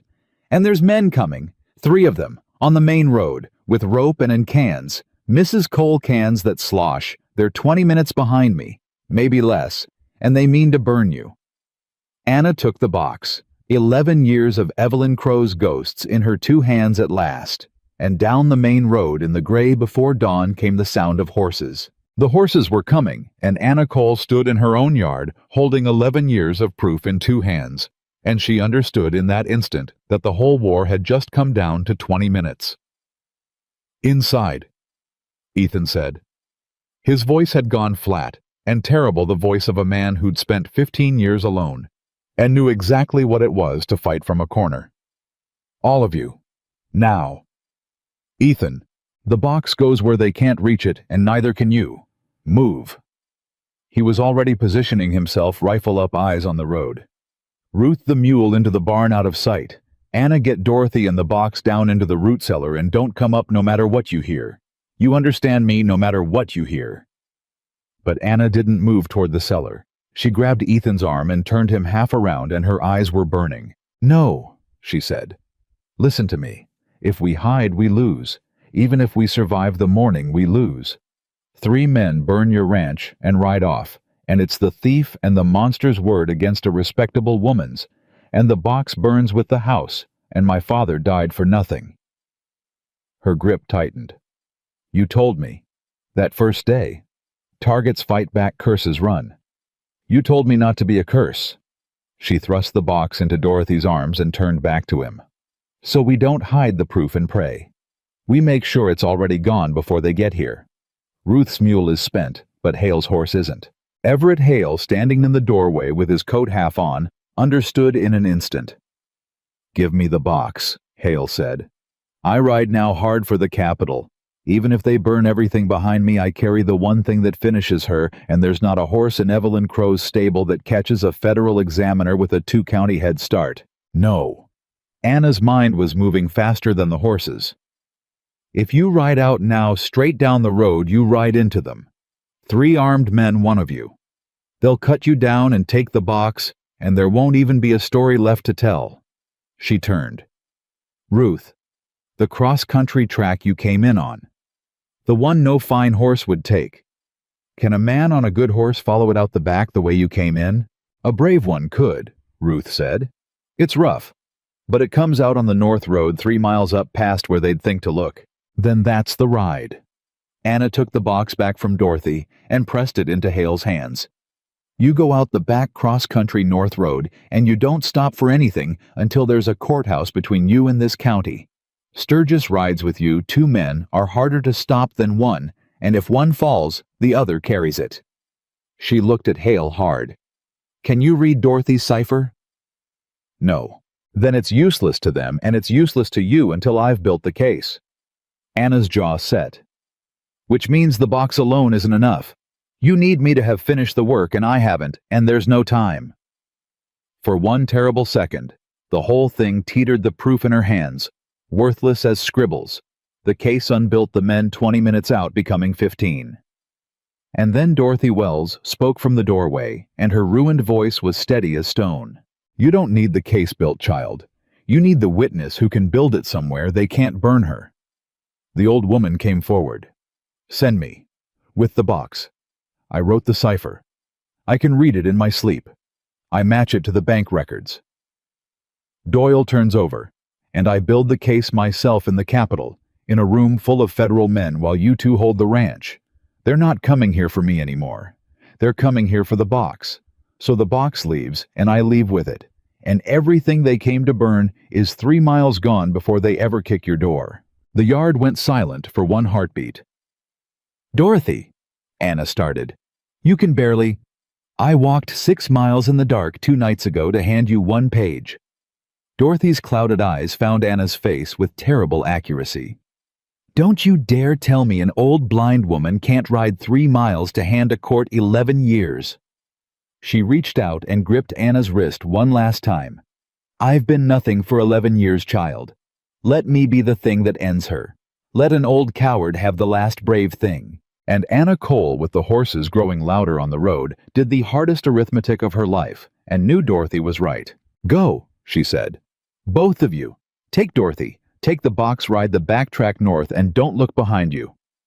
She pressed the box into Hale's hands and helped Dorothy toward the horses.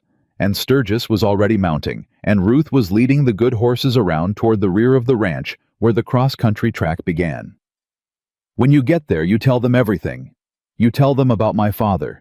You tell them about the letter he wrote. You tell them he died for this, and you make them listen. I'll make them listen, Dorothy said, as Hale lifted her onto the horse behind him, like she weighed nothing at all. You have my word. And Anna... She paused, and for one moment the iron cracked, and something soft came through. Your father would be proud of the woman his letter made. Now go hold your ground, and don't you dare die before I'm back to see how it ended. They rode out the back as the sound of the 3 horses reached the mouth of the main road, and Anna Cole turned to face the front of her ranch with nothing left to protect but the ground itself and the man standing on it. They're going to search the house, Ethan said low, checking the rifle. When they don't find it, they'll burn the ranch to make sure. And when they ride back to her empty-handed, and it turns out the box is already in the Capitol, she'll know she lost this morning. He glanced at her. But that's after. Right now there's 3 of them and 2 of us, and I need you inside, Anna. Please. I can't fight them and watch you both. I'm not going inside. Anna picked up the second rifle from beside the door, Ethan's spare, the one he'd taught her to load 2 nights back, sitting at the kitchen table because honesty over emotion and work over promises meant a wife who could shoot. Partnership over dependency. Your rule. My rule. I'm not hiding in a cellar while you die in the yard for both of us. She worked the action the way he'd shown her. We stand where they can see us, both of us. Isn't that what you said to me? Ethan looked at his wife for one long second. This woman who'd pounded on his door, half frozen, 3 weeks ago, with a dead man's letter, who'd built a case against the most dangerous person in the territory at his kitchen table in the middle of the night, who was now standing beside him with a rifle in her hands and no fear left in her face because Evelyn Crow had already taken everything there was to be afraid of losing. And Ethan Cole, who had not loved anyone in 15 years. Because loving people was how they got taken from you, understood in that moment that he loved her, and that it was the worst possible time to know it, and that he was going to fight like hell to make sure they both lived long enough for it to matter. That's what I said, he answered. God help me, that's what I said. The 3 riders came up the road and into the yard, and they were not subtle men, and they were not there to talk. They fanned out the way men do who've done this before, and the one in the center bigger than the others, a scar down one cheek. The kind of man Evelyn Crow kept. For exactly, this took one look at Ethan Cole, standing his ground with a rifle and a woman beside him, and laughed. Cole, he said. Been a while. You're looking about as poor and stupid as I remember." He swung down off his horse, unhurried, sure of the numbers. "We're here for a box. Old woman's records. You hand it over, and maybe the fire only takes the barn instead of the house. You make it hard and well." He glanced at Anna and smiled in a way that made Ethan's finger tighten on the trigger. "It gets harder for everybody." "There's no box here," Ethan said. "That's so. Search the house. Search the barn. Search the whole ranch." Ethan's voice was steady as bedrock. "You won't find a thing, because whatever you came for left 20 minutes ago, and it's riding for the Capitol with a federal examiner, and by tonight, there's going to be a room full of men who don't owe Evelyn Crow a nickel reading 11 years of her ghosts out loud." He let that land. "You're not here to stop anything, boys. You're too late to stop it. You're just here to add 3 more names to the list of things she's going to hang for." The scarred man's smile flickered. He hadn't been told about a federal examiner. Evelyn Crow had sent him to burn a ranch and frighten a bookkeeper. She had not, in her scared, reaching thought, to tell her hired men that the war might already be lost, because a scared person moves too fast and reaches too far and forgets to tell the reaching hand what it's reaching into. "He's bluffing," said one of the others, but his voice wasn't sure. "Am I?" Ethan didn't move. "You rode past a poor widow on a mule this morning, didn't you? On the main road. In the gray. You didn't even look at her twice because nobody ever looks at a poor woman twice. That's the whole trick your boss has run for 20 years, ignoring the people beneath her notice." His eyes were cold. "That woman beat you here by 20 minutes. And the box you rode all this way to burn went out the back of my ranch before you cleared the top of the road. So go ahead. Search. Burn it all down. And when you ride back to Evelyn Crow with ash on your hands and nothing in them, you tell her. Ethan Cole says the mistake she left standing 11 years ago just rode into the Capitol to bury her." For one long taut second, nobody moved. And then the scarred man made the choice that scared men's hired hands make when the ground shifts under them. He reached for his gun because it was the only thing he knew how to do. And Ethan Cole, who had seen it coming in the man's shoulders a half-second before, his hand moved, fired first. What happened next happened fast and ugly and close, the way real violence does with none of the grandeur the stories give it. The scarred man went down. One of the others got a shot off that splintered the doorframe by Anna's head, and Anna, who had never fired at a living man in her life, who was a bookkeeper who solved things with columns and not bullets, raised Ethan's spare rifle and fired at the man trying to kill her husband, and hit his horse, which reared and threw him hard into the dirt. The third man looked at his fallen companions, and at the scarred body in the yard, and at the scarred rancher and the bookkeeper, who were both impossibly still standing and still armed, and he did the arithmetic of his own survival, and came up with the only answer that let him keep breathing. He ran. He got on his horse and he rode, and he did not look back, and Ethan let him go, because a man riding, scared back to Evelyn Crow, with the news that it had all gone wrong, was worth more alive than dead. Then it was quiet. Anna stood in the ringing silence, with the rifle still up, and her hands shaking, now that it was over, and Ethan crossed the yard to her, and gently pushed the barrel down toward the ground, and took her face in his hands. "You're all right," he said. It was half a question. "I'm all right." She was breathing hard. "I'm all right." He didn't let go of her face. "You shot a man's horse out from under him. You, a bookkeeper." "He was trying to kill you," Anna said, and her voice cracked, and the whole terrible morning caught up with her all at once. "He was trying to kill you, and I wasn't going to just... I know." Ethan pulled her against him and held her in the middle of the yard in the gray dawn, with a dead man behind them and the war not yet over. And for the first time since she'd pounded on his door 3 weeks ago, Anna Cole let herself be held without holding anything back. "I know. I've got you. It's all right. I've got you." They didn't kiss.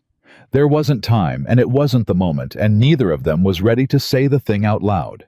But it was there in the yard with them, real as the smoke, real as the fear, real as the ground they'd refused to run from. 60 miles away, by the time the sun was fully up, Everett Hale and Dorothy Wells and Sturgis were riding hard down the north road with a box that could hang the richest woman in the territory. And Dorothy, who could not see the road, who was 71 years old, who had been nothing for 11 years, held that box against her chest like it was the only thing keeping her alive, and read the cipher in her head as they rode building the case out loud to a federal examiner who listened and understood, and grew mile by mile more certain that he was carrying the end of Evelyn Crow out of the county on the back of a good horse. They reached the capital that night. And what Evelyn Crow had built over 20 years took 4 days to fall. It fell the way Anna had always said it would not, with a gunfight, not with a fire, but with 3 sets of books laid side by side on a table in a room Evelyn Crow had never bought her way into. Dorothy Wells sat at that table for 2 days straight, and she read her cipher aloud, entry by entry, 11 years of ghost vendors, and Everett Hale laid Doyle's bank records beside them, and Ethan's 15 years of receipts beside those, and the 3 of them told the same story in 3 different hands, and it was exactly as Anna had promised, a story no bought judge on earth could call a coincidence. A payment made. No goods delivered. Money into a box Evelyn Crow controlled. 100 times. 1,000 times. 20 years of it in triplicate, undeniable. And then the thing happened that Anna had promised would happen. The thing that broke the Empire's back for good, the moment a federal court began asking questions. Evelyn Crow couldn't buy her way out of the people, started talking. Francis Doyle had already talked. Now the mill owner talked, and the mercantile owner talked, and one by one every business owner in Wolf Creek, who'd spent 20 years drowning alone and blaming himself, looked up and realized he had not been drowning alone at all, that the same hand had been holding all of them under, and they came forward one after another, each one braver, because the last one had done it first, until the whispers Everett Hale could never use in a court became a flood of sworn testimony no court could ignore. Evelyn Crow was arrested in her fine house on the 5th day. They came for her the way she had come for so many others, quietly, politely in the daylight with papers. And Evelyn Crow, who had built an empire on never being the scared one, stood in her own front room and understood at last that she had reached too far, that the mistake she'd left standing had ridden into the Capitol and buried her, that the whole thing had come apart, not because someone was stronger than her, but because someone had refused to be afraid. They never proved she killed Thomas Bennett. Anna had known they wouldn't from the start. A healthy man's sudden heart 4 weeks after crossing her. There was no ledger for that. No cipher. No witness. But it didn't matter in the end, and Anna understood why it didn't matter the day the marshals rode out to tell her Evelyn Crow would spend the rest of her life in a federal prison for the fraud. Because her father hadn't asked to be avenged. Her father had asked to be answered. He'd made his own death into a question that didn't add up, and the answer was never going to be a murder charge.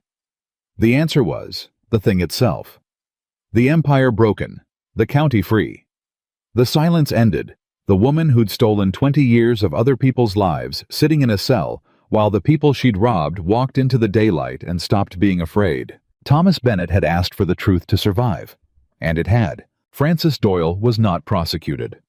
Everett Hale saw to that. A man who breaks free and hands you the empire earns something for it. And Doyle spent the rest of his days a smaller, quieter man, who'd finally learned that one confessed mistake weighs nothing against 11 years of being owned. Dorothy Wells came home from the Capitol a different woman than the one who'd left. Not nothing anymore, never nothing again, but the witness who ended Evelyn Crow, and the town that had ignored her for 11 years, learned her name and never forgot it. Ruth Tanner. The poor widow nobody ever watched was given a place on the Cole Ranch for as long as she wanted it because Anna Cole understood better than anyone alive that the people beneath notice are the ones who save you, and she would never again let one of them go unseen. The bank cleared Ethan's note. It had been built on Evelyn Crow's fraud from the start, 20 years of a man being robbed and calling it his own failure. And when the court unwound her holdings, the ranch that had never quite lived and never quite died, finally, at last, came free. Ethan Cole stopped being the story the town told. So did Anna. They stood together on the porch of their ranch. The evening it was all finally over, the marshals gone, the papers signed, the note, cleared the war won, And Ethan, who had held a rifle on her the first night and married her at a table over a handshake, and fought 3 men in his own yard rather than let her be taken. Finally said the thing he'd been carrying since the morning of the horses. "Ask me that again," he said. Anna looked at him. "Ask you what? Why I really did it. All of it. You asked me that first day riding home from the church, and I gave you an answer about being done being a coward. It was true. But it wasn't all of it." He turned to face her fully. "I didn't know the rest of it yet that day. I know it now." Anna's breath caught. "I did it because your father sent me the one person in the world who was as done running as I was," Ethan said. "And somewhere between the ledgers and the fire and the worst morning of my life, the marriage of survival stopped being about survival." His voice was rough and certain. "I'm not asking you to love me, Anna. That was the deal. I said it at the table. No love, just sense. But the deal's finished. The war's won. So I'm not standing here as the deal anymore. I'm standing here as a man asking his wife if she'd stay married to him for a reason that has nothing to do with a lever or a note or a dead man's letter." He took her hands. "Stay because you want to. That's all I'm asking. Stay because you want to." And Anna Cole, who had learned a long time ago that feeling could not touch the arithmetic, who had built her whole survival on keeping the columns separate from the heart, looked at the man in front of her, and finally, for the first time in her life, let the two things be the same. "My father didn't send me a husband," she said. "You told me that yourself. I said it that night, and you didn't argue. He sent me an ally, someone to fight beside." Her voice was steady now, steadier than it had ever been. "But somewhere between the fight and the fire, you stopped being the ally, Ethan Cole. And I stopped keeping the columns separate." She stepped into him. "So yes, I'll stay. Not because of the deal, and not because of my father, and not because of the lever or the note or any of it. I'll stay because I want to. That's the whole reason. That's the only reason left." And this time on the porch of the ranch that was finally fully theirs, with the whole long war behind them, and the county free, and the silence broken forever. They kissed, not as a forced marriage, not as a bargain, not as survival, but as two people who had walked into the same fire from opposite sides, and come out the other end, belonging at last to something they had chosen. Thomas Bennett had written a dying letter, asking a scarred, mistrusted man to protect his daughter. He had gotten far more than he'd asked for. He had gotten the truth surviving the empire falling, the county freed, and a life rebuilt from something stronger than obligation. A life built on trust, chosen freely by two people who refused to run. The father's desperate letter had asked for an answer. And standing on that porch in each other's arms, with everything won and nothing left to fear, Anna and Ethan Cole had become it. Viết lại phần hook mở đầu của kịch bản này cực mạnh. Mở đầu bằng một câu thoại cực mạnh bộc lộ ngay hành động cảm xúc định, ngay lập tức tiết lộ xung đột với tiêu đề không dẫn dắt không giới thiệu. Dài 90 đến 110 từ, then you must be my answer. He said it with a rifle still raised between them, and Anna Bennett nearly broke. "Don't!" she whispered, her voice cracking. "Don't be kind to me. Every kind man in this town sold me to Evelyn Crow for the price of her smile. My father is 4 weeks in the ground, and he sent me to you because he knew what she'd do next. So if you're going to point that gun, point it. But don't you dare smile at me like I'm worth saving." Ethan Cole lowered the rifle. "Your father was the only man who ever believed I wasn't a monster. I intend to prove him right. If you're watching, subscribe and follow this story to the very end, and tell me in the comments what city you're watching from, so I can see how far this story has traveled. The ride to the capital nearly killed Dorothy Wells, and she never once said so." Everett Hale felt her arms loosen around his waist, somewhere in the second hour past the North Road, when the sun had climbed high enough to burn the fear off, but not the exhaustion. And he reined in hard, and reached back, and caught the old woman before she slid off the horse. "Mrs. Wells. Dorothy. Stay with me. I'm here." Her voice was thin as paper. "I'm here. I just closed my eyes. A blind woman's allowed to close her eyes, isn't she?" A dry sound that might have been a laugh. "Don't stop for me, Mr. Hale. Whatever you do, don't stop. That box has to reach a courthouse before that woman's third rider gets back to her and tells her it's already gone. The minute she knows she's lost, she runs. And a woman like Evelyn Crow has money hidden in 6 territories. If she runs, we lose her forever, and every soul she ever robbed goes on believing it was their own fault till the day they die. She tightened her grip. So ride. I'll fall off before I let you stop. Hale rode. Sturgis pulled alongside his own horse Lathered. She can't take the whole distance at this pace. She'll take it? Hale didn't slow. You heard her. She's been waiting 11 years for this ride. She's not going to die 3 miles short of it. And Dorothy Wells, 71 years old and blind and holding 11 years of another woman's crimes against her chest, pressed her face against the back of a federal examiner's coat and rode into the one place on earth Evelyn Crow had never been able to buy. They reached the Capitol as the lamps were being lit. Hale did not take her to an inn. He did not take her to rest. He took her straight to the territorial courthouse, to the office of a judge named Pruitt, a hard old man with a reputation for 2 things, an incorruptible temper and a hatred of anyone who thought money could reach him. Hale had chosen him weeks ago on the strength of a single story that Pruitt had once thrown a railroad lawyer out of his chambers for the crime of leaving an envelope on his desk, and had made the man pick it up off the floor in front of witnesses before he threw him out a second time. Pruitt looked up when Hale carried the old woman in. Everett, it's near 10 o'clock. What in God's name? Your Honor. Hale set Dorothy carefully into a chair. This is Dorothy Wells. She's ridden 60 miles today blind on the back of my horse carrying evidence in a fraud case I've been building for 6 months. 3 men tried to burn her out of existence at dawn. She got out 20 minutes ahead of them. He set the box on Pruitt's desk. She can read what's inside this box. Nobody else on earth can. And I need you to hear her before she sleeps, because she is 71 years old and she has been running on nothing but spite since sunup. And I am afraid, Your Honor, that if she sleeps before she starts, she may not wake up in time to finish. Judge Pruitt looked at the exhausted old woman in the chair, and then at the box, and then at Everett Hale, and something in his hard face shifted. Mrs. Wells, he said, can you speak? Dorothy lifted her head.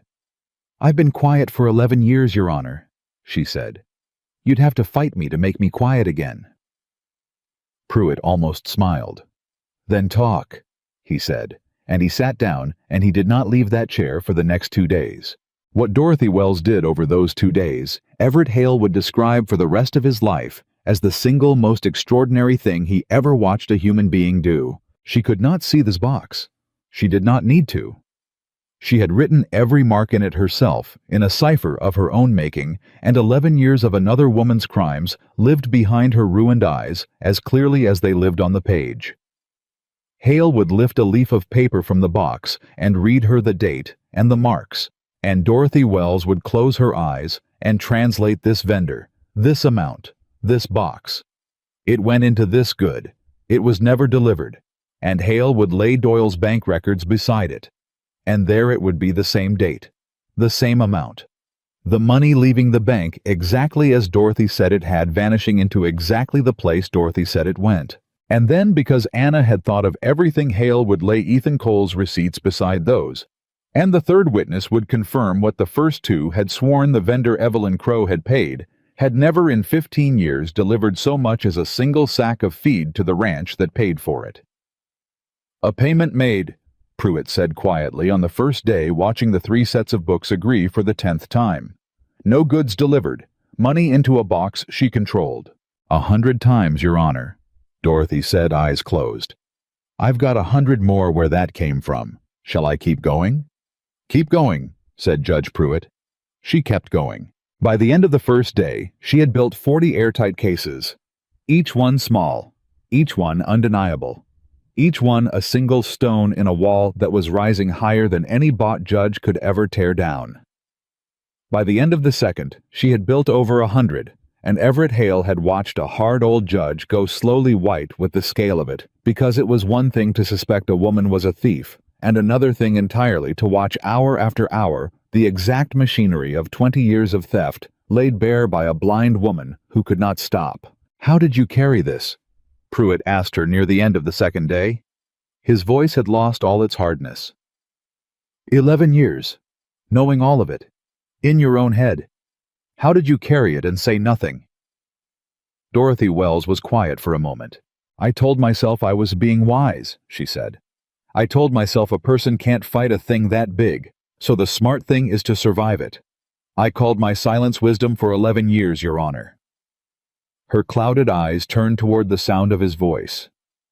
"And then a man named Thomas Bennett, who was no braver than me and no stronger than me, walked to that woman's door with nothing but the truth and got himself killed for it. And I finally understood the difference between us. He wasn't wiser than me. He was just less of a coward." Her voice cracked. "So when his daughter knocked on my door, I decided I'd rather die brave than keep on living wise. That's how I carried it, Your Honor. Badly. For 11 years. And then all at once I stopped." Judge Pruitt looked at the old woman for a long moment. "Thomas Bennett," he said slowly. "The unsigned letter. 6 months ago." Hale nodded. "We believe he wrote it, before he died. To protect his daughter, he never signed his name." Pruitt was silent. Then he stood, and he came around his desk, and he did a thing no one who knew him would have believed. He took Dorothy Wells's gnarled old hand in both of his, and he bowed his head over it. "Then you tell me when you're ready, Mrs. Wells," he said, "and I will sign the order for that woman's arrest myself. Tonight, if you like. But not until you've slept. You've done enough for 3 lifetimes in 2 days. The wall's built. She's not getting over it. Rest now." Dorothy Wells finally at last allowed herself to rest. 60 miles away, Anna and Ethan did not rest at all. They buried the scarred man at the edge of the property in ground. Nobody would ever question, because a body in a ranch yard was a story Evelyn Crow could still use even now, and Anna had learned to think 3 moves ahead of a woman who thought in 20s of years. Sheriff Barrett came out and made it official self-defense. 3 armed men, a burned barn testimony from Ruth Tanner, who'd seen the cans and the rope, and Barrett, who had spent his whole career carefully not seeing the things Evelyn Crow did, seemed almost relieved to finally be allowed to see them. "I knew," he admitted to Ethan standing in the yard where the fight had happened. "Not all of it, but I knew enough to know I didn't want to know the rest. That's the coward's version of ignorance, Cole. You decide not to look." He shook his head. "Doyle broke, and I found myself glad. That's when I knew how long I'd been carrying it. You're glad when the thing you were too scared to fight starts falling on its own." "It's not falling on its own," Anna said quietly, coming out onto the porch. "Nothing about this fell on its own. My father died to start it. Dorothy nearly died to carry it. Ruth rode a mule half to death to warn us. Everybody who ever helped paid for it in blood or fear." Her voice was steady.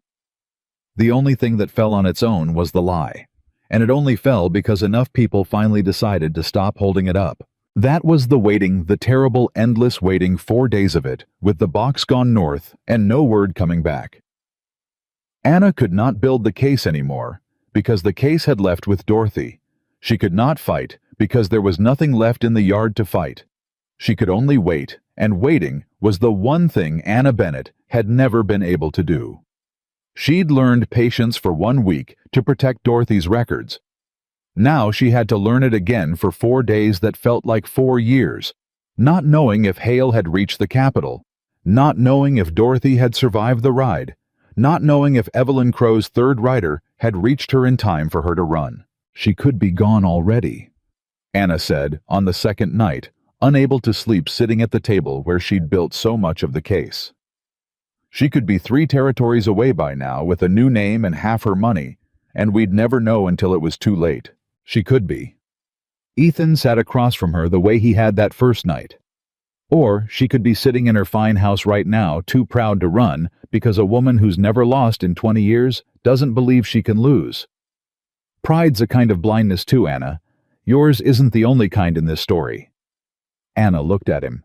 You think she'll stay? I think a person who's built her whole life on never being afraid can't run the second she gets afraid, because running means admitting the fear is real. Ethan turned his coffee cup a slow half-circle on the table, the way he had that first night, and Anna felt the whole story bend back on itself. I think Evelyn Crow is sitting in that house right now telling herself it's not over, that she's beaten harder cases than a blind pauper and a bookkeeper, that she still has judges and money and time. He set the cup down. And I think that's exactly the mistake that's going to cost her everything. Because we didn't take her case to a judge she owns. We took it past all of them. And by the time she understands the ground's already gone from under her, the marshals will be at her door. He was right. Because Evelyn Crow did not run. She sat in her fine house exactly as Ethan had said, and she did the arithmetic, and the arithmetic told her she was losing. But 20 years of never losing had built a wall in her own mind higher than any Dorothy Wells could build. And behind that wall, Evelyn Crow simply could not believe it. She had bought judges. She had broken bookkeepers. She had ended a healthy man's life with a word to the right person and watched them call it his heart. She had spent 2 decades proving that there was no one anywhere she could not reach. And so when her third rider finally reached her hours late, having ridden the long way around to avoid the roads, and told her white-faced that it had all gone wrong, that Cole had killed one man, and the bookkeeper had put another in the dirt, and the box was already gone north with a federal examiner. Evelyn Crow did not run. She poured herself a drink exactly as Frances Doyle had done, and she sat down, and for the first time in 20 years, she felt the specific, unfamiliar cold of being the scared one.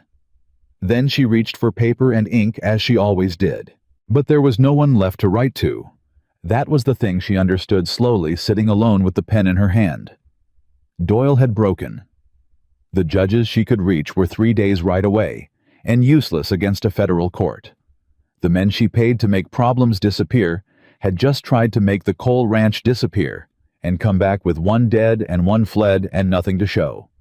The whole machine she'd built, the web, the leash, the empire of frightened people all believing they were alone, had run on one thing and one thing only: the certainty that no one would ever stand up, because standing up meant dying alone, the way Thomas Bennett had died alone.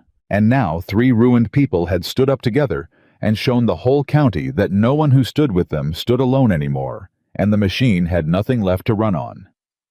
Evelyn Crow set down the pen. She was still sitting there 3 days later when the marshals came. They came exactly the way she had come for so many others, quietly, politely in the daylight with papers.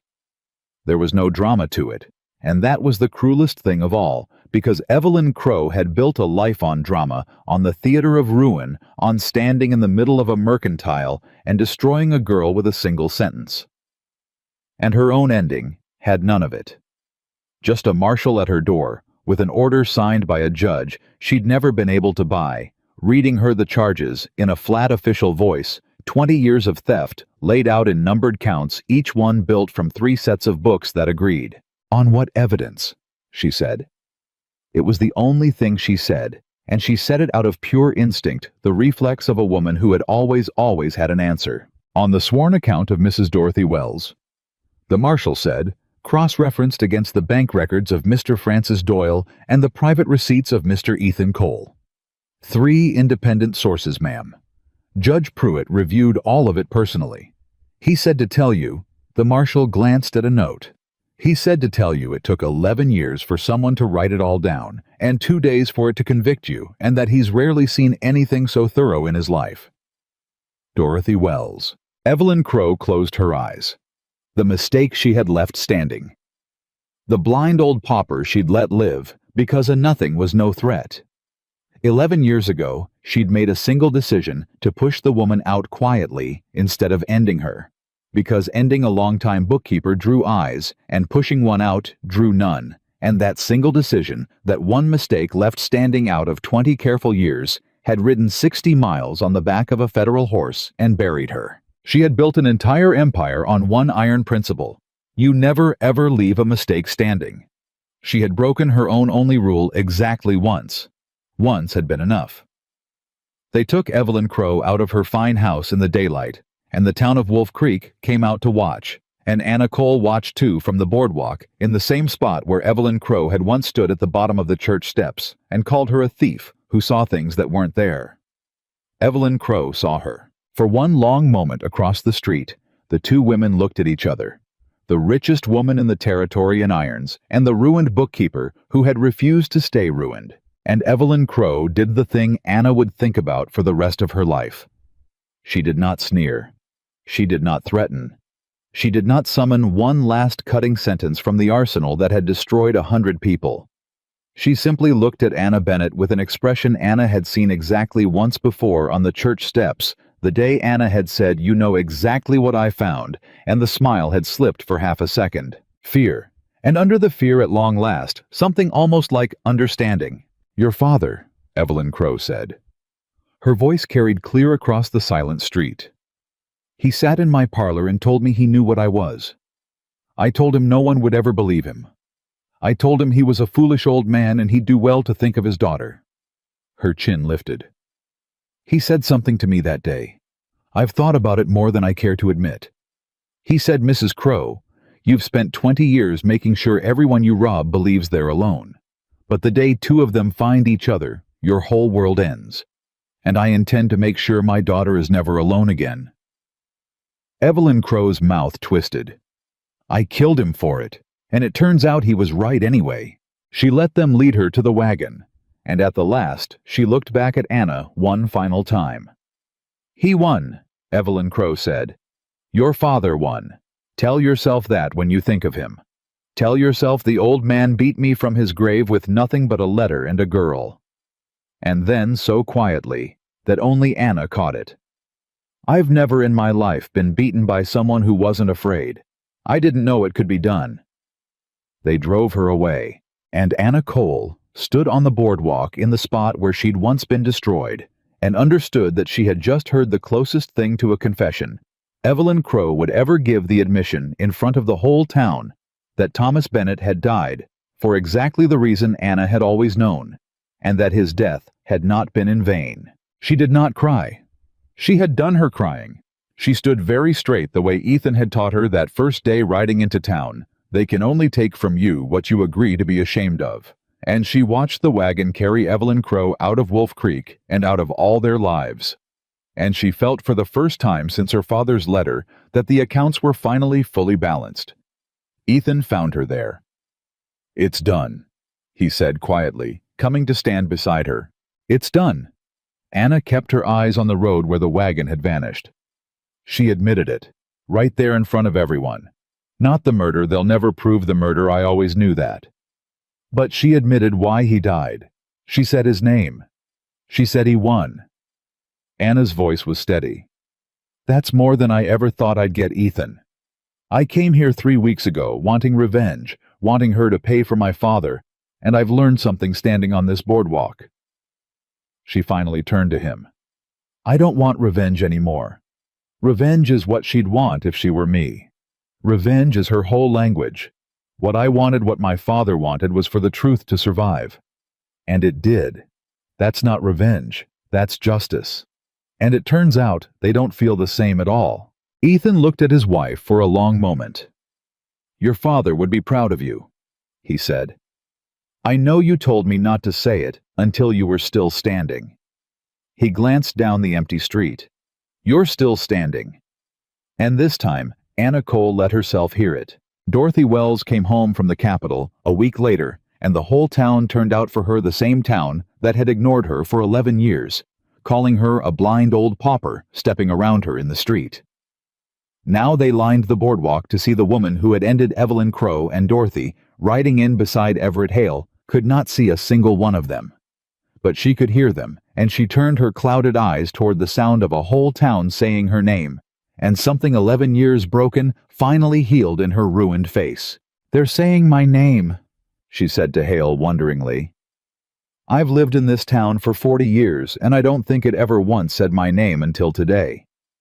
"It'll never stop now," Hale said. "You've made sure of that." Anna and Ethan were waiting at the ranch when Hale brought her the last of the way, and Anna helped the old woman down from the horse and held her, and Dorothy gripped her the way she always did with that surprising iron strength. "You built the whole thing," Anna said into her shoulder. 2 days, from memory, blind. You built the whole case. You built it, child. I just read it out loud." Dorothy pulled back, and her hands found Anna's face, mapping it with gnarled fingers the way the blind do. "You're smiling. I can feel it. First time since you came to my door that I've felt you smile." Her voice cracked. "Your father made you fierce, but you didn't come to me fierce and smiling both. You found the second half somewhere in these 3 weeks." Her fingers moved to where Ethan stood beside them. "It's this one, isn't it? The monster who turned out to be the only honest man in the county." Anna started coloring. "Don't Dorothy me. I'm blind, not stupid. I heard how he said your name on the ride to my house that first day, and I hear how you're breathing right now standing next to him." The old woman cackled. "Your father asked him to marry you for protection. Well, he protected you, and it seems he did a few other things besides." She patted Anna's cheek. "Good. You deserve it. God knows you both deserve it. 2 people the whole world called liars finding out the only person who never lied to them was each other." They settled Dorothy into the small room off the kitchen permanently now, because Anna would not hear of her going back to that poor house, and Dorothy, who had spent 11 years alone, did not fight very hard. That night, the ranch was fuller than it had been in 15 years. Dorothy sleeping soundly in the small room. Ruth Tanner in the new room they'd built for her, the poor widow who'd saved them all, no longer poor and never again forgotten. Everett Hale bedded down in the barn they were already rebuilding, headed back to the capital in the morning with the last of the paperwork. And Anna and Ethan sitting at the kitchen table, where the whole thing had begun, in the low lamplight, with the war finally fully over. "Can I ask you something?" Anna said. "You can ask me anything. That was the rule. Honesty over emotion. That rule." Anna turned her own coffee cup a slow half-circle, unconsciously mirroring the gesture he'd made 100 times. Honesty over emotion. Work over promises. Partnership over dependency. I made those rules that first night because they were the only things I had left to hold on to. I was so afraid of owing anyone. So afraid of being kept, being dependent, being small. She looked up. "But somewhere in the last 3 weeks, the rules changed on me, Ethan. And I don't know when it happened. Honesty over emotion, except now the honest thing and the emotional thing are the same thing. Work over promises, except you've kept every promise you never even made me. Partnership over dependency." Her voice caught. "Except I've never depended on anyone in my life the way I've come to depend on you, and it doesn't feel small at all. It feels like the opposite of small." Ethan was quiet. "I made those rules to protect myself from you," Anna said. "And you kept every one of them, and it made me trust you, and trusting you undid every reason I had for the rules in the first place." She laughed unsteady. "I've been trying to balance the columns for 3 weeks. Keep the feeling separate from the arithmetic. And I can't do it anymore. The columns won't stay separate. Every time I add it up, it comes out the same." "Comes out how?" Ethan said, very quietly. Anna looked at him across the table in the lamplight in the house that was finally theirs. "Comes out that I love you," she said. "That's the number at the bottom of every column, Ethan. I've checked it 100 times. It doesn't change." Her eyes were bright. "You asked me on the porch to stay because I wanted to. I said yes, and I meant it, but I don't think I said the whole of it because I was still trying to keep one column separate. So here's the whole of it, honest, the way we agreed. I don't just want to stay. I love you. My father sent me an ally, and I fell in love with him somewhere between the ledgers and the fire, and I'm done keeping it in its own column." Ethan reached across the table and took her hand. Not as a deal, not as a handshake the way he had that first sleepless night, but the way a man takes the hand of the one thing in the world he means to keep. "You know I'm no good at saying things," he said rough. 15 years alone doesn't teach a man to talk. But I'll say this one plain, so there's no mistake in the ledger." He held her eyes. "I stopped being able to imagine this ranch without you in it about 2 days after you got here. I told myself it was the fight. Then I told myself it was your father's debt. Then 3 men rode into my yard and I found out the truth of it, that the thing I was really fighting for wasn't the land, and it wasn't the case, and it wasn't even justice for your father. It was you. It's been you since about the second morning." He drew a breath. I love you, Anna Cole. Not the deal. Not the lever. You. I have for a while. I'm just slow at saying it. Anna came around the table and into his arms, and this time there was no war to fight and no case to build, and no fear left to hold anything back. And they held each other in the lamplight of the house they'd saved 2 people. The whole world had called liars, finding out at last that the only person who'd never lied to either of them was each other. Outside the ranch that had never quite lived and never quite died, settled into the dark free at last of the woman who'd bled it for 20 years. Dorothy Wells slept the deep sleep of a coward who'd finally been brave. Ruth Tanner slept in a bed she'd never have to fear losing. And down the road toward Wolf Creek, the biggest house in the county, sat dark and empty for the first time in 2 decades. Its owner in a federal cell, its empire scattered back to the people she'd stolen it from, one honest dollar at a time.